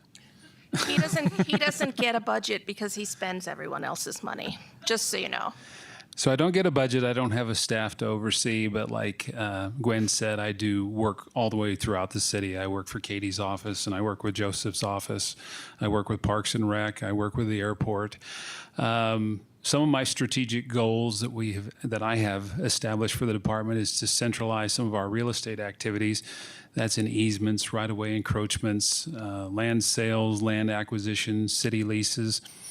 I've also started an initiative to identify opportunities with some of our city-owned property to see if there's an avenue there for revenue generation. We have a lot of city property that we're not utilizing, and there could be a higher and better use for it. So I'm analyzing that, and it's a very tedious task. Working to improve relationships and streamline the process with also private development, which probably accounts for about 20% of what I do, and that's in working with them for utility easements, rights of way, temporary construction easements, and encroachments. Work with staff to maximize uses of city-owned property. That was kind of redundant, but trying to get the point across. And then to continue to foster relationships with our land partners in the area, which is the Arizona State Land Department, the Bureau of Land Management, of which I work with them often. So some of the key objectives in this is to maximize our lease and land values, especially we're looking right now at the airport to maximize the leases and the revenue generating opportunities out there, ensure accurate easements and land dedications. It's 3 times the work when there's a mistake. So, and I've found a few. I've tried to centralize most of the city's real estate processes, maximize the use of city-owned property again, through identifying those properties that we may no longer need or no longer have a use for. And one of my main key objectives is to foster professional and timely relationships with other city departments because, as Gwen said, I'm tasked all over the city, so I have to learn to work with everyone that's within the city. Brian, Councilmember Roosing has a question. Yes. Thank you. Oh, I would just like to emphasize that if the city owns the property, it's not generating any sales tax or property tax, and it's better to get it on the tax rolls for our own benefit. An example is the W property out there by the airport. Have you been marketing that? Well, I think we're a little bit early in the game as far as marketing it. We've sold the 120 plus acre piece to FedEx, but I think we're evaluating the rest of it. Unfortunately, the city bought that property, I would say, at the wrong time. We bought it at the peak of the market. The market has softened a little bit since then. So I think city and staff are going to have to look at that and say, what's the highest and best return we can get for that property? Is it holding on to it now or trying to liquidate that asset? Yeah. And then, I don't know, do you have a rough estimate as to what the dollar value of our real estate portfolio would be for this vacant, unused surplus land? Can I get back to you on that, Councilwoman? Okay, thank you. Yeah, that is something that my predecessor, Don Hirsch, started that project, and it's portionally complete. I'll put it that way. It would require a lot of price opinions and whatnot to get to that number, but I will try to get you something as soon as possible.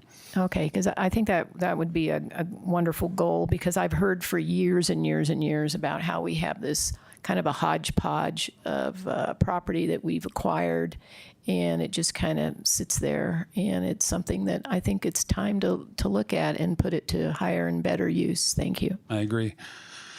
Some of the services and programs that my department offers, of course, is land purchases, land sales, city easements and rights of way, lease negotiation, real property analysis, encroachments, assisting private development in their easements and rights of way, and there's numerous for various projects, and working with various city departments on real estate related issues.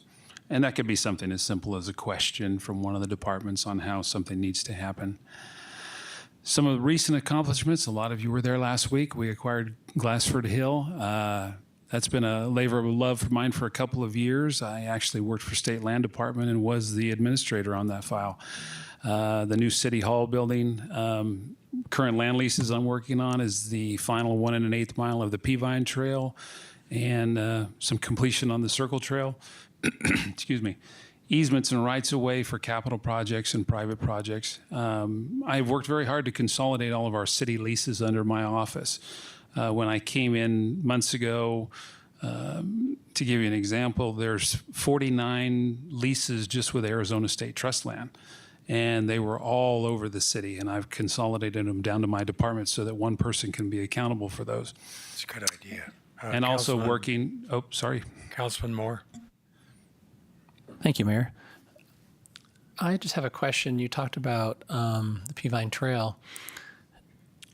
Are you, or do you have plans to work with the tribe?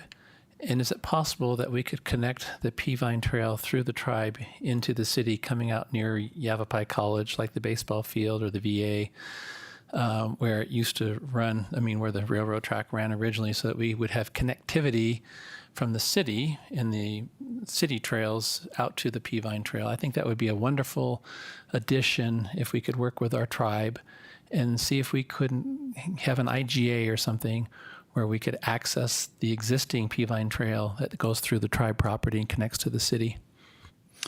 That would be more a question for Joe Baines to answer on, what his long-term plans are for the Peavine Trail. I can tell you from experience in working with the tribe and working with the Bureau of Indian Affairs, none of that happens fast. So it would be a slow process, but I think it's something worth exploring. Absolutely.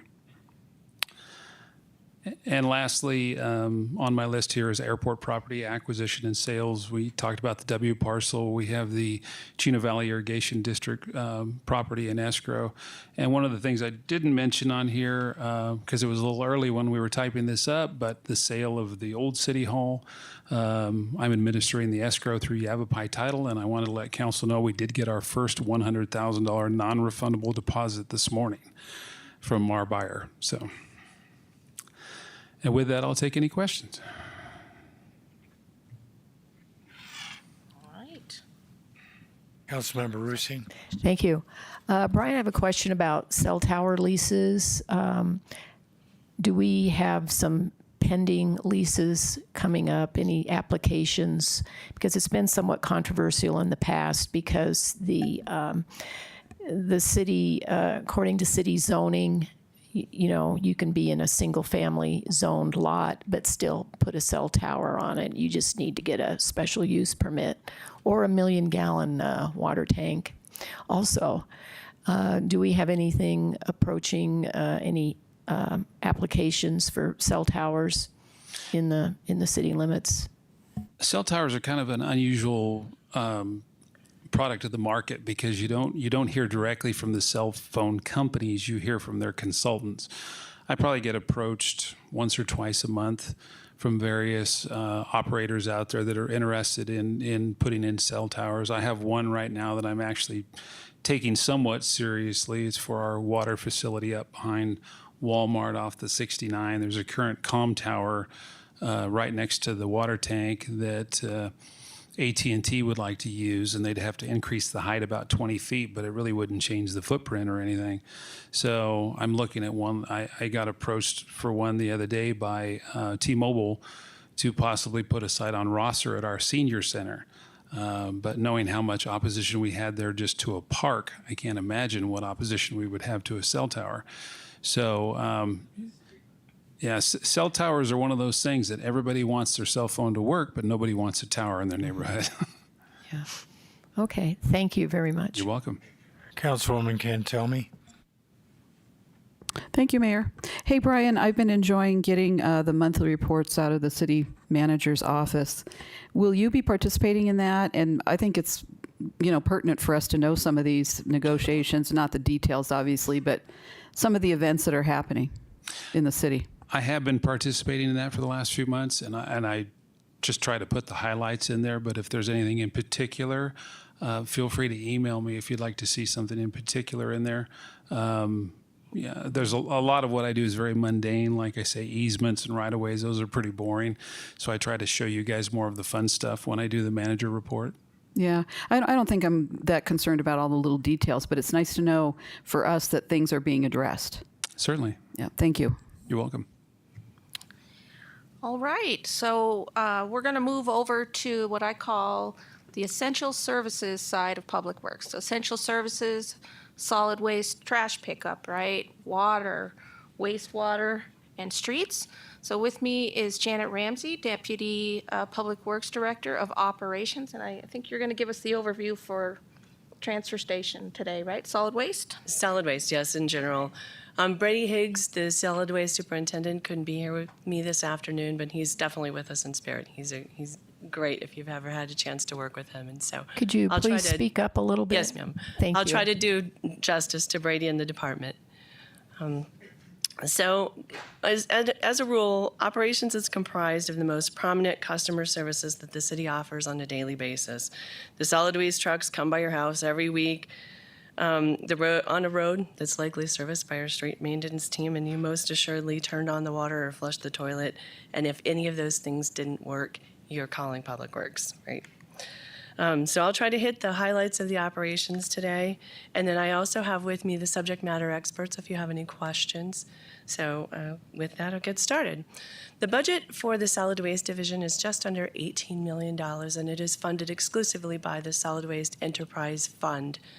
We recently adopted a rate study. I'm sure that's fresh in your memories.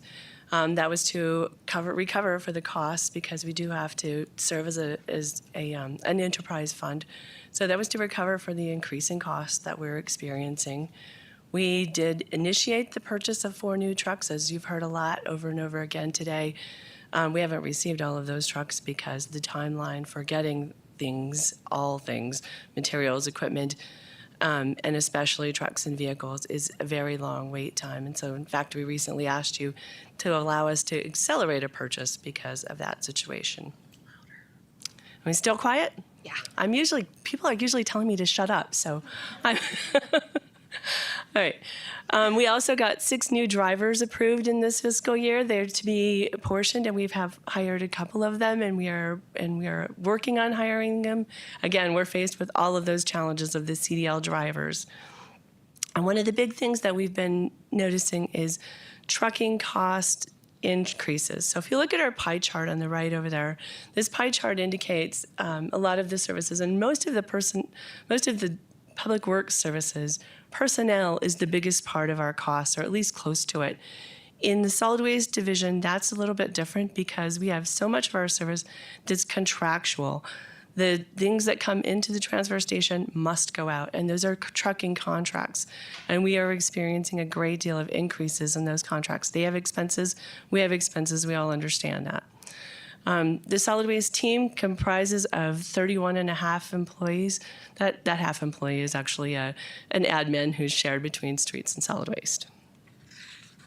So our strategic goals on behalf of solid waste include master planning the transfer station.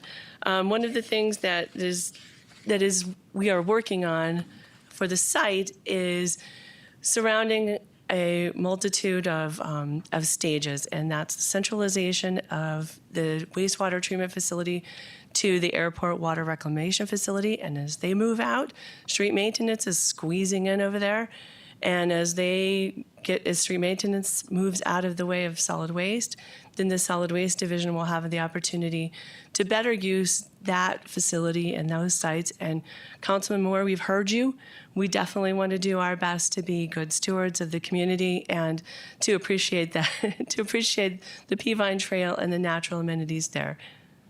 Do you mind if I speak? No. The mayor's not here to. I'll recognize you as Mayor Pro Tem. Go ahead, Eric. Thank you, Mayor Pro Tem. I appreciate your comments. I've read through this packet, really thoroughly, and I've obviously made a lot of comments today. But a lot of what you do is really near and dear to my heart. I'm concerned about our environment and how we treat it as stewards. And I know this would be prohibitively costly, but I would love it if we could do a land swap and move the entire transfer station operation, tire recycling, and all that stuff to another location instead of next to the highest used recreation area in the city of Prescott. It just doesn't make sense to me that is where it's located. And I realize this is way in the past, but I would love to think if we had a strategic plan for a vision of 20 years or 25 years that we could look at doing a land swap and moving this facility to another location that is not adjacent to a recreation area. Just my thoughts. So Councilman Moore, that's probably something that that the decision makers can talk about. We're definitely in the business of modifying your strategic goals. So when you set your strategic goals, that's what we look to set our budgets and set our plans for the next few years. So we definitely, like I said, we heard you, and we're doing our best to make the best of that facility. That is what we have for the moment, but we don't disagree. It might be a better situation somewhere else. All right. So with regard to the other strategic goals, we definitely are trying to increase the application of technology across the divisions. So that includes routing software and fee booth software. We are enhancing customer services through fee booth relocation. So if you've been out there to the transfer station, you know that it's inside the gates. We're looking to move that out into the street there, realign that, elongate the queuing so that will move cars faster. We expect our lines to be shorter, and then we've added some enhanced services to go along with that, including technology that will allow us to provide better billing services and simply be more accountable through that process, and definitely better customer services. Some other customer service enhancements. We are changing the hours of the transfer station. That's twofold. One, a lot of the people like to get started early, so we're bumping that up to 7 a.m. And we are also hoping that that helps our team a little bit as well. We have those trucking contractors. We have to load those trucks every day that the trash can't sit on the floor. So we have to load that up, get that down the hill. A lot of things have to happen every single day. And so that hour shift, we hope will help all of those services. And then we are proposing some increases, changes that might make things better. One of those is a concierge service for bulk trash collections. That would be the kind of phone in, much like we do the household hazardous waste services now. And then we are constantly working on the increased education and outreach. I hope you're seeing more of that through the social media. We're seeing almost daily recycling tips and things we want people to understand. We do recycle, and that's an ugly rumor. We have about 5 trash trucks and about 4 residential recycling trucks that go through and service the neighborhoods. So we're definitely keeping those separate. And then improving employee retention. Everybody's talked about that. We hire these employees, we put a lot into them, and we need them to stay with us as much as possible. So our key objectives are improving that site use, enhancing our routing efficiencies, improving the accounting accuracy and billing for all of our services, shortening wait times, increasing recycling to minimize the impacts on the landfill, those environmental impacts, and then utilizing truck signboards is another initiative that we're proposing for potential revenue opportunities, and again, just for that education and outreach, recycling tips and even hours adjustments and things like that. Okay, so the services that we offer through solid waste include, of course, commercial collection, residential collection, curbside trash and recycling, household hazardous waste, bulk trash collection, brush collection, Christmas tree, education and outreach, and so much more. We've had a lot of opportunities in this last year for kids to come and visit the site and take some tours. Of course, that's where we start with all the environmental issues, is start with them young, right? And this is just a little bit of some of the data around our accounts. We're seeing a steady, but not dramatic increase in the residential and commercial account growth. Those are things that align with the development. And then the tonnage, we're also seeing increases, and that's a little bit more dramatic. So we're seeing more. We are a regional transfer station, so that means we're not just the city of Prescott, but also the Quad Cities. And so we are seeing a little bit more of an increase in the tonnage. And the bulk item tonnage on the right there, that represents the collection that we did at each home this year. The trends that we're seeing through solid waste are, of course, the growth planning and time to service expansion. When you have to order a truck 500 plus days in advance to see it on the ground, that really takes some planning and some forecasting to try to get to the right time to buy that and bring it into the fleet. And so then we also, again, have those large contractual service increases. We understand that. We just have to plan for that. Tonnage increases across the board, and the challenges of hiring and retaining drivers. In this year, we did complete the rate study to fund the services for our existing projects and programs and growth. And then also we have implemented the routing software, and we will soon be talking about some routing changes to improve efficiencies. Okay, and that's for that team. That's it. Do you have any questions for them? I do have subject matter experts, so it's not just me. Okay. All right, then moving on. Street maintenance. I'm going to hit the highlights of this, but I do have with me today Brian Scott. Brian is the street maintenance superintendent, frequently referred to as the snow boss. And I know he loves that. He does. He really does like it. He really does love it. And also we've got a little snow maybe in the forecast for later this week. So I'm actually hopeful, fingers crossed. Here we go, right? Launch of the season. It's actually quite late getting started this year. The street maintenance budget is just under $7 million, and it is funded by the street tax and highway user revenue fund. The big budget impacts that went into this year's budget, snow facility. One of the first things I did with council is I asked for you to approve the construction of the snow facility. The one that we had was unsafe, and I will tell you that the one that we have today is beautiful. It is not only safe, it's really very efficient, and these guys can take your everyday dump truck and turn it into a snow plow within just a little bit of time, and safely, I might add. We also recently asked you to approve a hydrovac truck.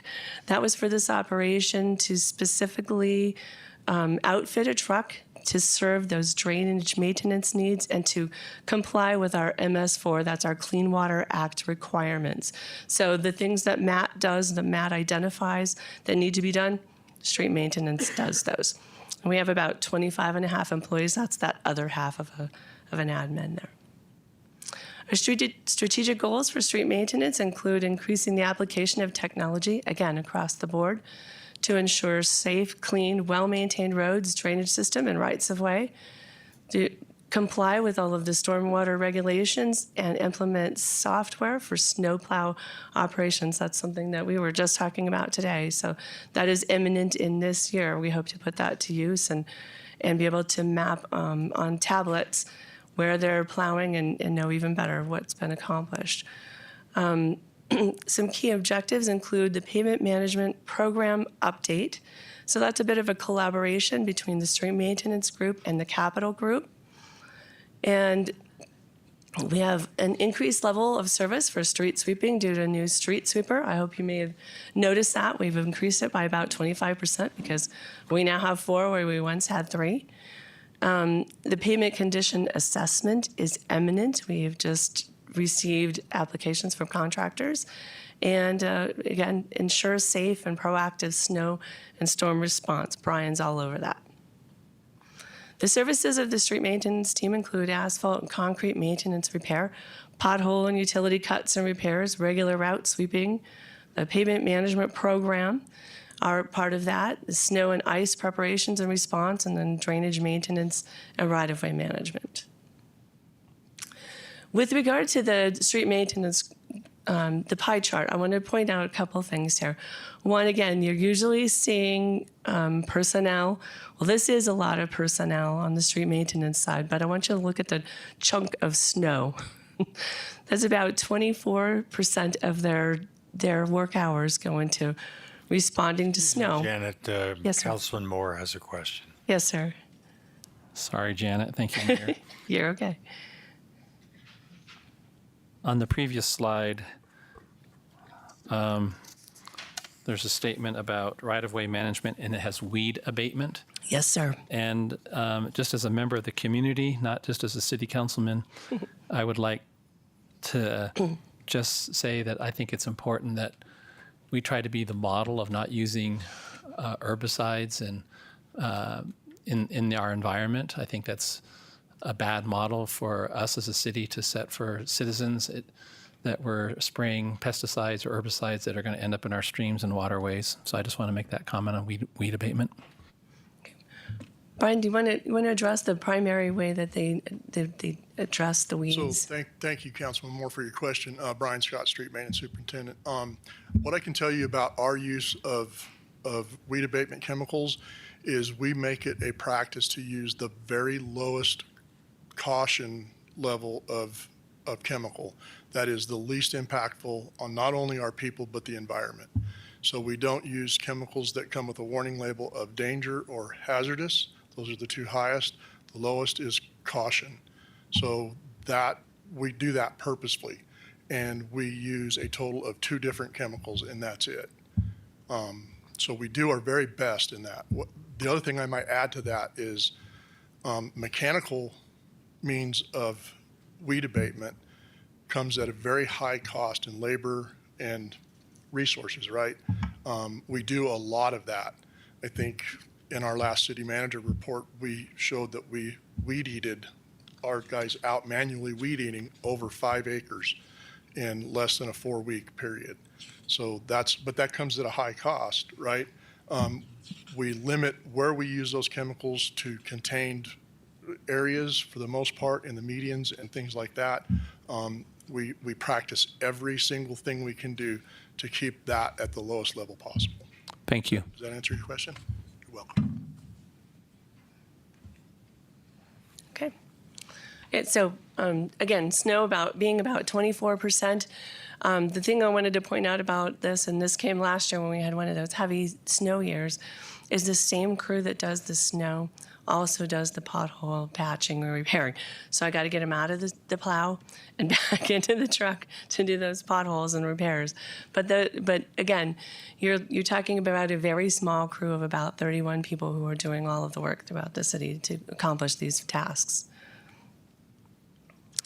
Again, the trends that we're seeing, those long vehicle repair times. This year we lost service of our patch truck. It's one of a kind in our fleet, and it needed some unique parts, so we lost quite a bit of time waiting on that. That's not atypical for these days.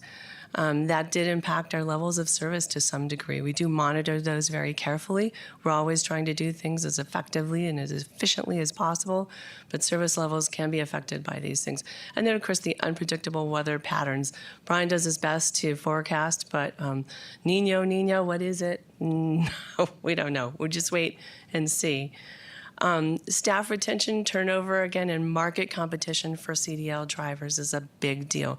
We're all competing for the same drivers, and in some cases, we're competing against the contractors who are bidding for our jobs. And then the added growth and added lane miles, those are just some things that we need to be able to address. In this year, we did assign a street maintenance supervisor to advance the payment management program. Payment management is a particular passion of mine, and we had internally in the street maintenance group a subject matter expert. Greg Patrick has been with the department for about 20 years. He has specific expertise and also expertise related to the city of Prescott's inventory. So between Greg's expertise and his focus on the payment management program itself, working with the capital improvement program, we think this has become a really good pilot program. We're very excited about the results of that, and we're all working to move forward in that. You're going to hear lots more about that as we go forward. And then we increased the street sweeping productivity. That's, again, very simply because we got a new truck last year. So we had 3, we have 4, production's up 25%. Math is easy. Increased efficiency of the existing vehicles for snow removal and through the installation of wing plows and that beautiful snow facility. And that is it for street maintenance, unless you have any other questions for them. All right, then we'll move on to utility operations, and we have with us this afternoon Steve Olfers, our utilities manager. We'll start with water. Good afternoon. As Gwen said, it's Steve Olfers, Utilities Manager. I wanted to recognize my senior staff. All of them actually showed up. I've got 4 water folks and 4 wastewater folks back there in the, come on guys, just show them where you are. Thank you. There you go.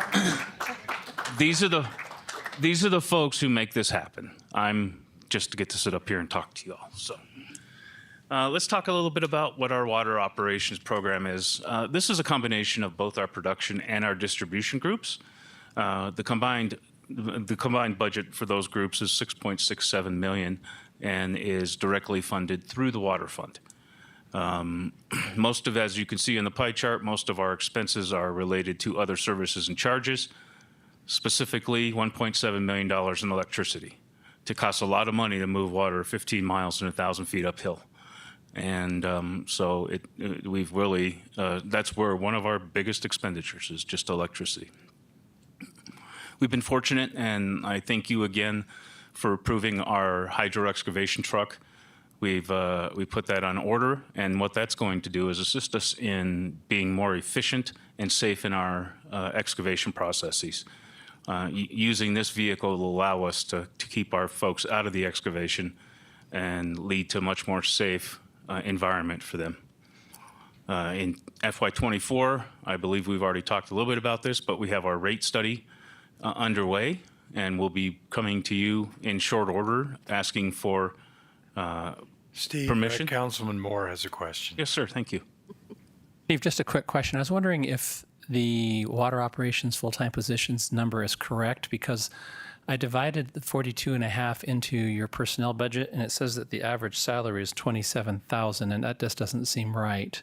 That doesn't seem right either, but Because I As did this far for as every I- department. I divided the personnel into the personnel costs for every department in this whole presentation. Understood. And that number is way off somewhere. Okay. Well, we'll have to do some more math and see where we stand. I can tell you we have 42.5 full-time positions. And we pay them better than $27,000 a year, yes. That would be a bargain. That would be. That's just not nearly enough money. Agreed. Okay, thank you. And again, as I was saying, the rate study will be coming to you for your approval and within the next several months. And lastly, our big program that we're pushing at this time is the water meter replacement program. That program is a 5-year program through our CIP. But we've just been awarded our $3 million grant from WIFA. As a matter of fact, I got the final papers today, which says that the bank account's open and start spending. So we are wrapping up a lot of the administrative details that go along with that, and we'll be kicking off soon, right after the first of the year. And Nathan's going to be our project manager on that, so he's going to, he's looking forward to spending $3 million. So just some strategic goals that we want to talk a little bit about. And keep in mind, our biggest challenge is that we have a very aged infrastructure. A lot of our pipelines are 80 years old plus. And even ones that are not old were put in under not current circumstances with current bedding, current pipe materials, that sort of stuff. So we're battling two different issues with that. So first of all, we're trying to meet federal and state requirements for all the drinking water quality, and we have been successful in that. That's definitely our basic and basis for existing. We provide safe, good-tasting drinking water through a well-managed delivery system. We shift about what we're working really hard on with this group is shifting our staff time from reactive to proactive type service. So planning ahead as opposed to responding to emergencies. And I'll show you in a little bit why that has become such a high, a big thing we're focusing on. We're working to provide better technology for citizens and improving our customer interfaces. The AMI is a classic example of that. This will give the citizens the ability to view and adjust their usage pretty much on a daily basis if they choose to do so. And they'll be able to get that on their cell phone, see their bills, and be able to get all that information. We're working to maximize the life cycle of all of our infrastructure. The biggest thing that we can do is maintain them. If you don't maintain it, it's going to break. And then you fall into your reactive management. So we're trying to get there before things break. We're trying to assure adequate revenue to support our system's needs. That all comes from the rate study and et cetera. Our key objectives, we've launched our AMI meter replacement program. We've worked to identify and reduce the amount of water loss that we have in our system. We've also been working to increase our accuracy and data provision for our utility billing purposes. If you don't know what you're sending to the folks, you don't know what you're billing. We need to make sure we're getting a good return on all our investments. We're working to replace and update our aging infrastructure, obviously through regular maintenance, but also through capital projects. We saw a number of them that Tim talked about. We're always keeping in mind where we want to go next and what we want to do next. Pages are sticky. Our services and programs we provide on the water services side, we obviously provide water service. We have our customer service as well. We have 3 ladies who answer the phones for us for any of the any issues that come in. We also operate the Blue Stake program for the city, identifying all the different utilities. We issue construction hydrant meters, so when there's construction, they use water from the system as opposed to having to haul it, or they can also use the effluent water for building as well. We work on consumer education and engaging in with public. We have a cross-connection program. That is to protect our water system from other inputs, if you will. If a building takes on water, we don't want it back. Once it goes through the meter and through the backflow preventer, we don't want it back. So that's what that does. Service and upgrade new construction. We're constantly working with different vendors and different groups within Public Works and throughout the city to ensure that we're keeping things as new and up to date as possible. And the bulk water station, which we also went through some upgrades this year. Oh, wrong one.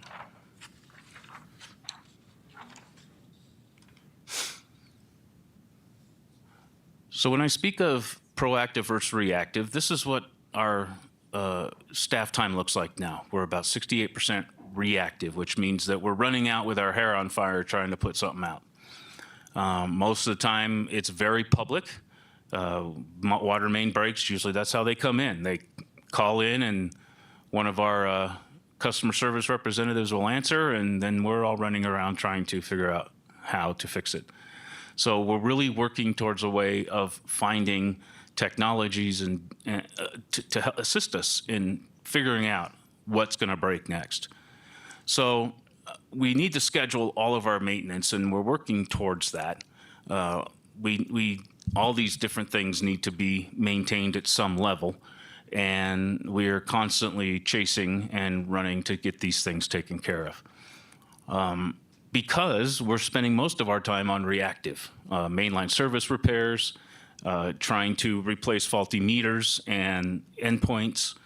We're doing customer service investigations, service upgrades, and pressure and flow testing. All those things are reactive. Although they're important at some level, we need to be much more proactive to try to limit the amount of reactive work that we have to do.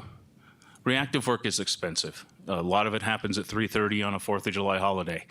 So, getting people out of their house, after a long day and getting them back into the trucks and getting them in the right frame of mind to be doing some heavy construction for 10 hours or 12 hours, it's a chore. And it really needs to, we're really working towards moving away from that.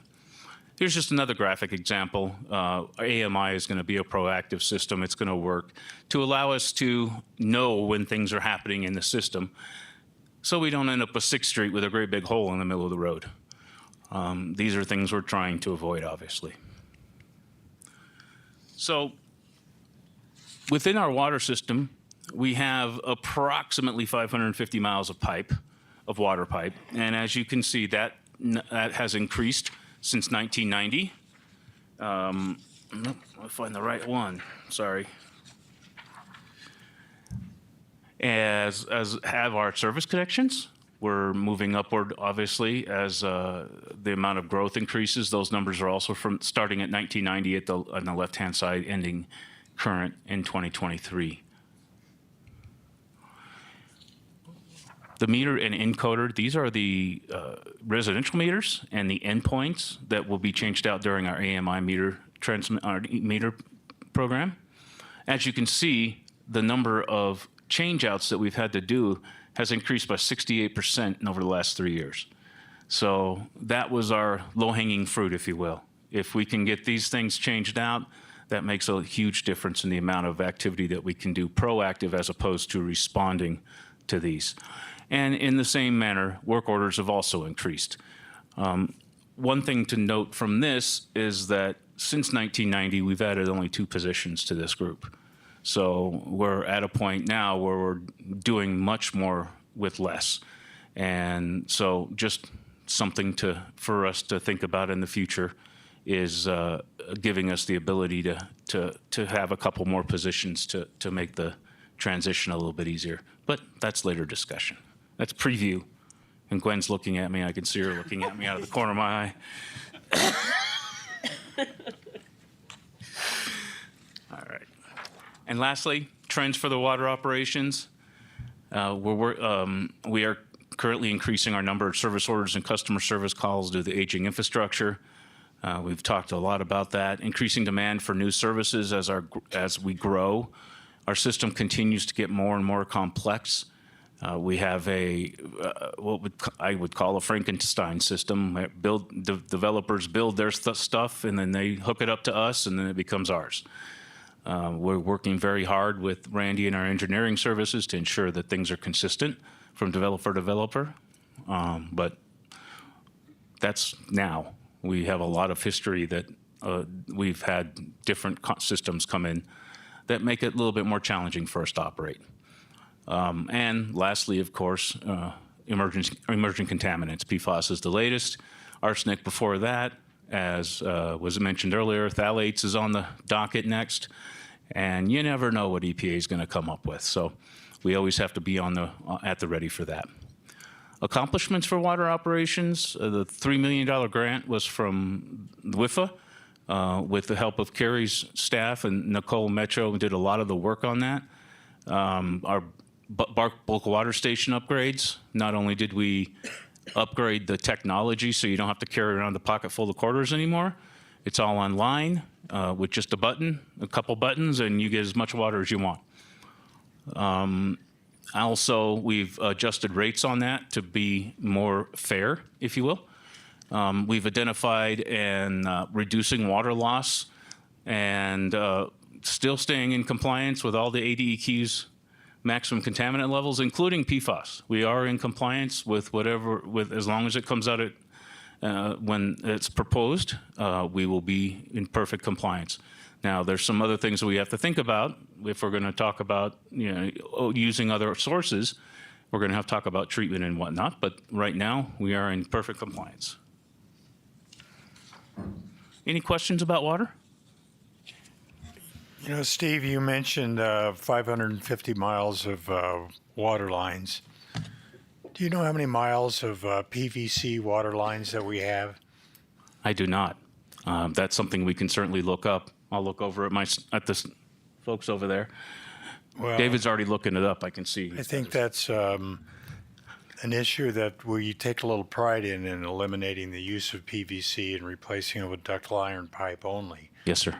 But being proactive instead of reactive, if we're redoing a street and you've got PVC water lines under that street, being able to replace that with ductile iron except for waiting for it to fail, because usually when the PVC fails, it continues to fail upstream, and it makes it even that much more difficult to repair. Now, we've had failures in Cliff Rose and Marvin Gardens and the Ranch and Hassayampa, so we're starting to see a trend of failure there.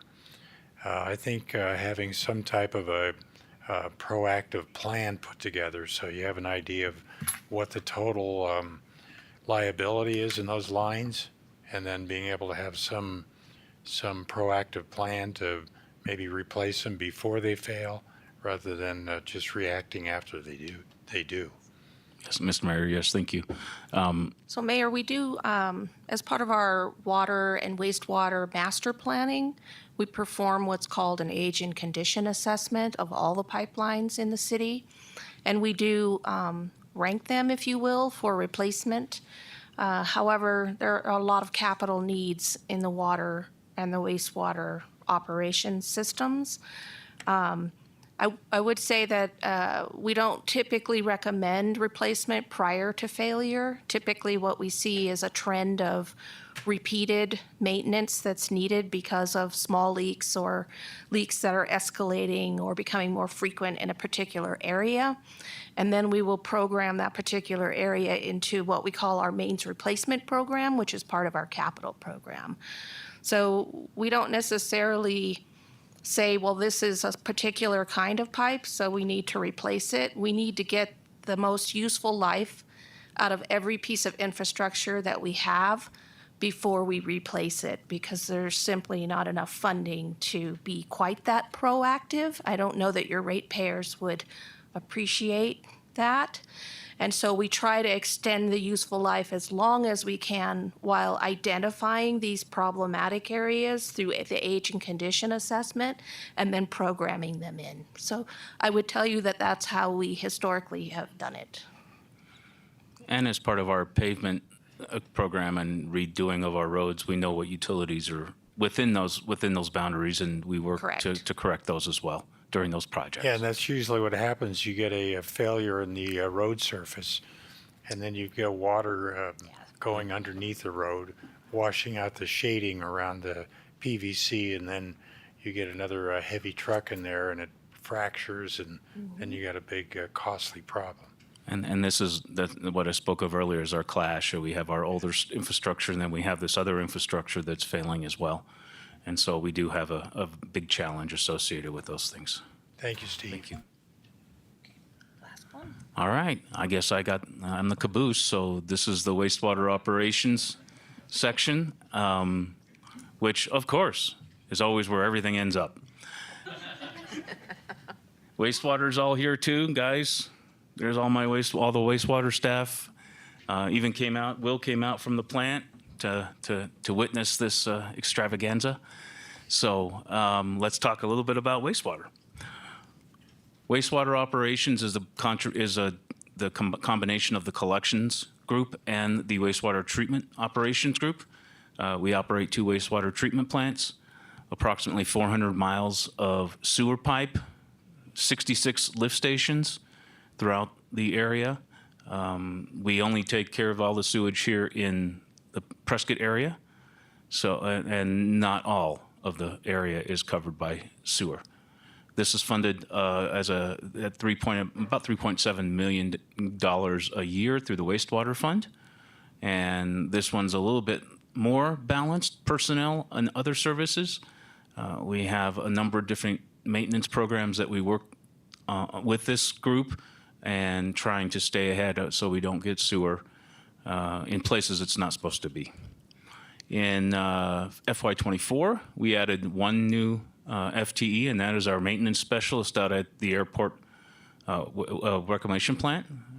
We're, again, thinking ahead here, trying to get to a more proactive type of management system as opposed to the reactive.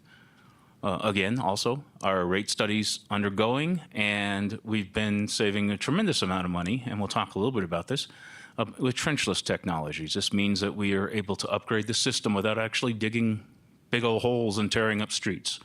So this is kind of an innovative technology that's been used for a number of years, and it's been really quite a money savings for us.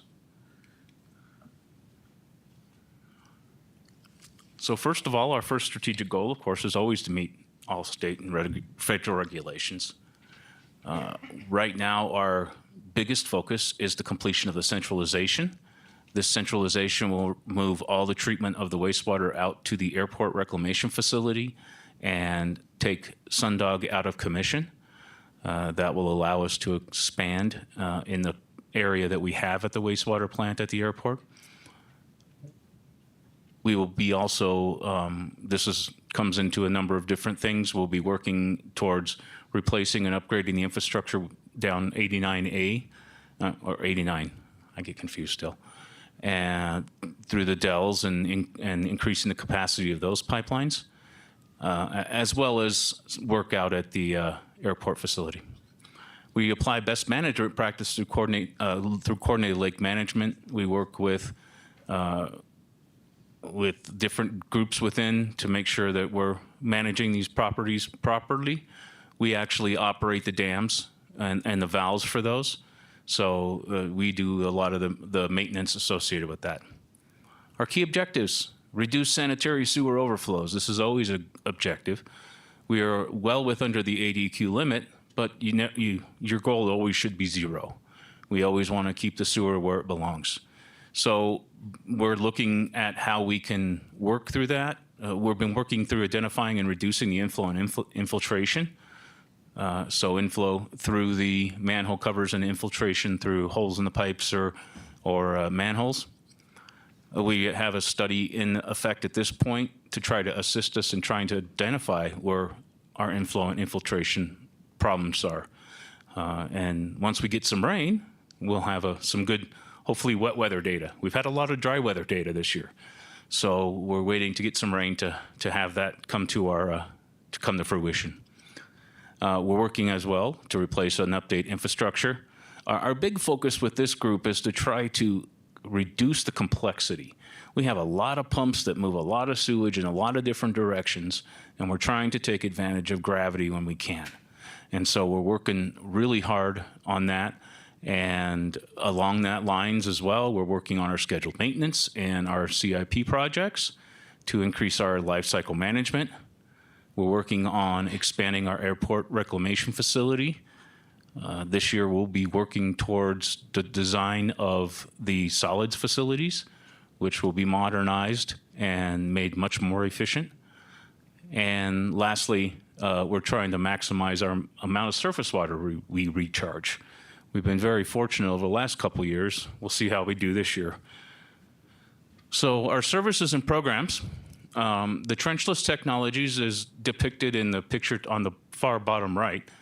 You essentially take an old pipe and you put a new pipe in it and use a head that under pressure can break the old pipe and replace it with a new pipe. You can not only replace it as same in kind, or you can upsize it, depending upon the installation and the different types that we use. Now, this is what's known as pipe bursting, pretty straightforward. Another technology that we've used successfully is lining. So we put a liner within the pipe to increase its integrity.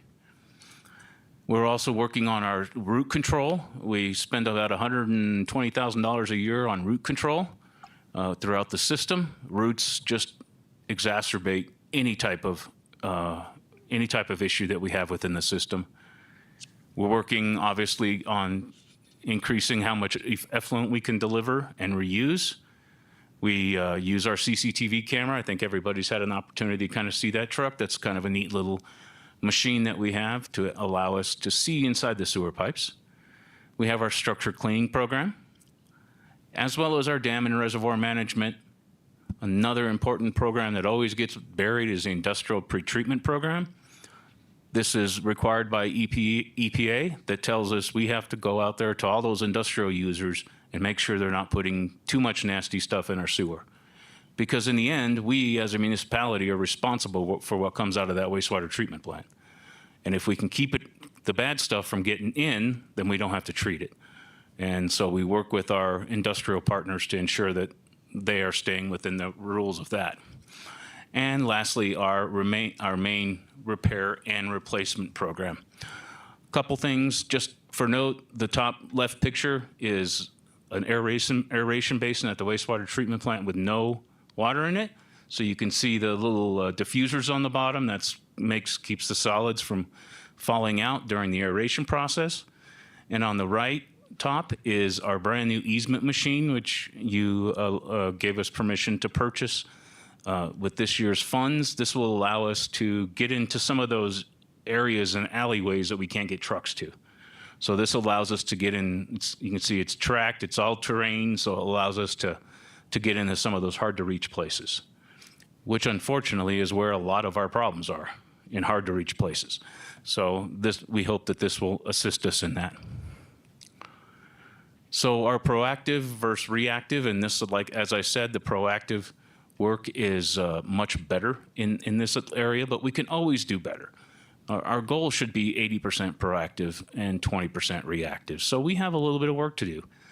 So our proactive work has included jet rotting and manhole inspections.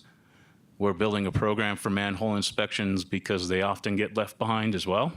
So we'll be trying to look at every manhole that we can find and try to find them all. That's sometimes a challenge as well. We're cleaning up the easements and doing our closed circuit televised inspections and keeping our lift stations cleaned. That keeps us from having to go out and do customer service investigations or mainline repairs, or the worst case scenario is a sanitary sewer overflow. So we're really working towards making these things more scarce through our proactive management. Also, that was for collection. For treatment, and I forgot we broke this up, but for the wastewater treatment side, we obviously have to meet our ADQ standards. We have permits that require a certain level of removal of contaminants. We treat to Class A effluent, which allows us to make it available for sale. We work on our centrifuges, and once we get our solids system upgraded, it'd be great to have you come out and take a look at some of the new machines that we'll be putting in. They'll make things a little bit more efficient. We use disc filter panels we work on those, acid washing them, keep them from clogging. And of course, as the picture depicted earlier, working on our diffusers in our aeration basin, as opposed to having to go out and do effluent line repair to fix chlorine generator systems. So we have a number of different things that we can make happen in a much more efficient way. And that picture there, that I don't know which effluent main repair that one is. As you've been aware, we've had a couple of them recently, but that's the pipe. That's how deep we have to get to that pipe to be able to make a repair. And of course, it's all granite all the way around it, and it's a lot of fun. And it's in the middle of the road highway. So here's our wastewater pipe. Couple charts, like I said, about 400 miles. We're trending downward in our sanitary sewer overflows, although obviously we've made some headlines recently with our big one in Granite Creek Park, and that is part of the centralization program. That will be remedied. So that is another reason why we're doing centralization, to reduce that potential, and throughout the entire city, trying to reduce sewer overflows. One of the big challenges that we're kind of facing right now is septage. And septage is the stuff that they come and clean out. Councilwoman Ken Tell me has a question. Sure. But I wasn't sure if my button was working or not. So I kind of missed what I was going to talk about. But if we can just skip back for a quick minute. I know we talked a lot about ductile iron.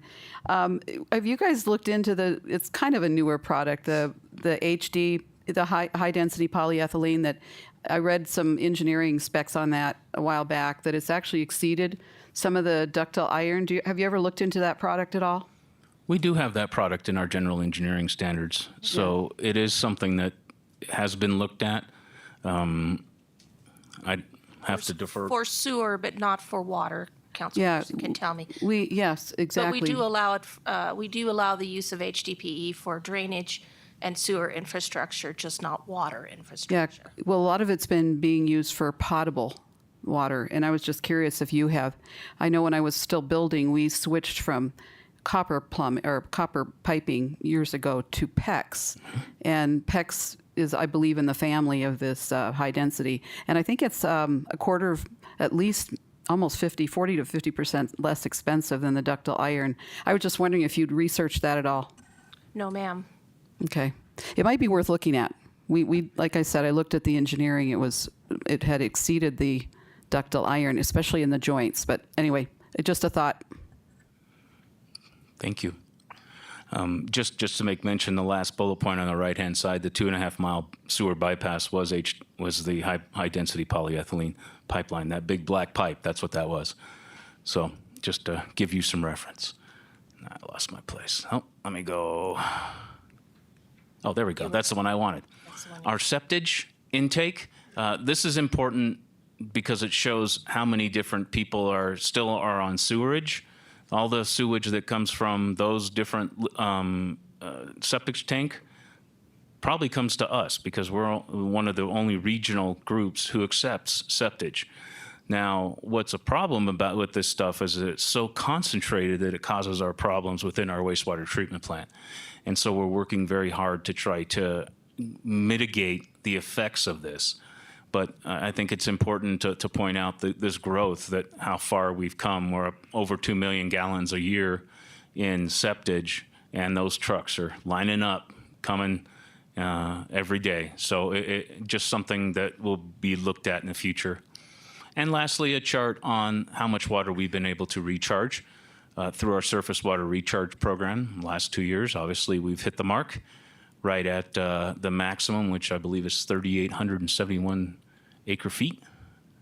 So hopefully we continue that trend.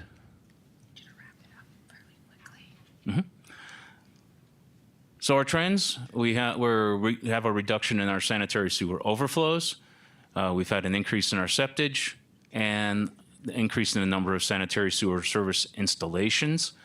We're still working with our aging infrastructure, as well as our breaks in the effluent line on SR 89. Our accomplishments: recharged our maximum amount for the last 2 years. Our structured cleaning program has cleaned about 35%, or does clean about 35% of our sewer system every year. And we've done over 4,000 linear feet of trenchless repairs. And lastly, our big accomplishment was completing the 2.5 mile sewer bypass through the Willow Lake area. And then that wraps it up for wastewater and for Public Works, if there are any questions. Thank you for sitting through our 2.5-hour presentation. Staff is always available for questions. If you have questions about what we do, please reach out to me. Again, thank you, and thank you to the staff that came this afternoon. Yes, and thank you. Sorry. And Council, real quick, this is obviously our largest department, so hopefully the other ones are not quite as long. But I do want to give a shout out to the Public Works Department. I think they really hit the mark on trying to provide the right level of information, the kind of information, some data sets, some trends, all of those kinds of things that I think are important for you to have. I have a whole page here of notes that might be good things for us to discuss as part of our council policy making when we get to that point, based on some of your comments. So I really appreciate that. Obviously, the depth and breadth of services in the Public Works Department is insane, but they do a lot with the staff that they have, and I really appreciate them. So thank you. Councilman Tenney. Thank you, Mayor. I don't want to make this longer because it's been very thorough and excellent, but I want to take 35 seconds to say thank you. There are a lot of things I love about Prescott. Love the weather, love the schools, love our recreational opportunities, and I feel safe with a terrific fire department, police department. But like the four most magical things that happen every day are that I go out of my driveway and there's streets that connect me everywhere and are nice and smooth. And I turn on the tap and clean water comes out every time. I flush the toilet and I never have to think about that again. And somebody comes and picks up my garbage every week. And that's you guys all the way through. Thank you so much for what you do. You're really what makes our city go around. Yeah, I'll reinforce all those comments, and I know the department and all the subcategories in here have just been so exceptional, and I just see an increasing ability to not only keep up but provide even advanced services. All you guys do a great job. The snow guy, the sewer guy, the water guy, all you guys. Thank you very much. Awesome. And I did check the budget. It's about $70,000 on an average annual salary, just so you know, without benefits. All right, this study session is adjourned, and we'll reconvene at 4 o'clock with a regular voting session.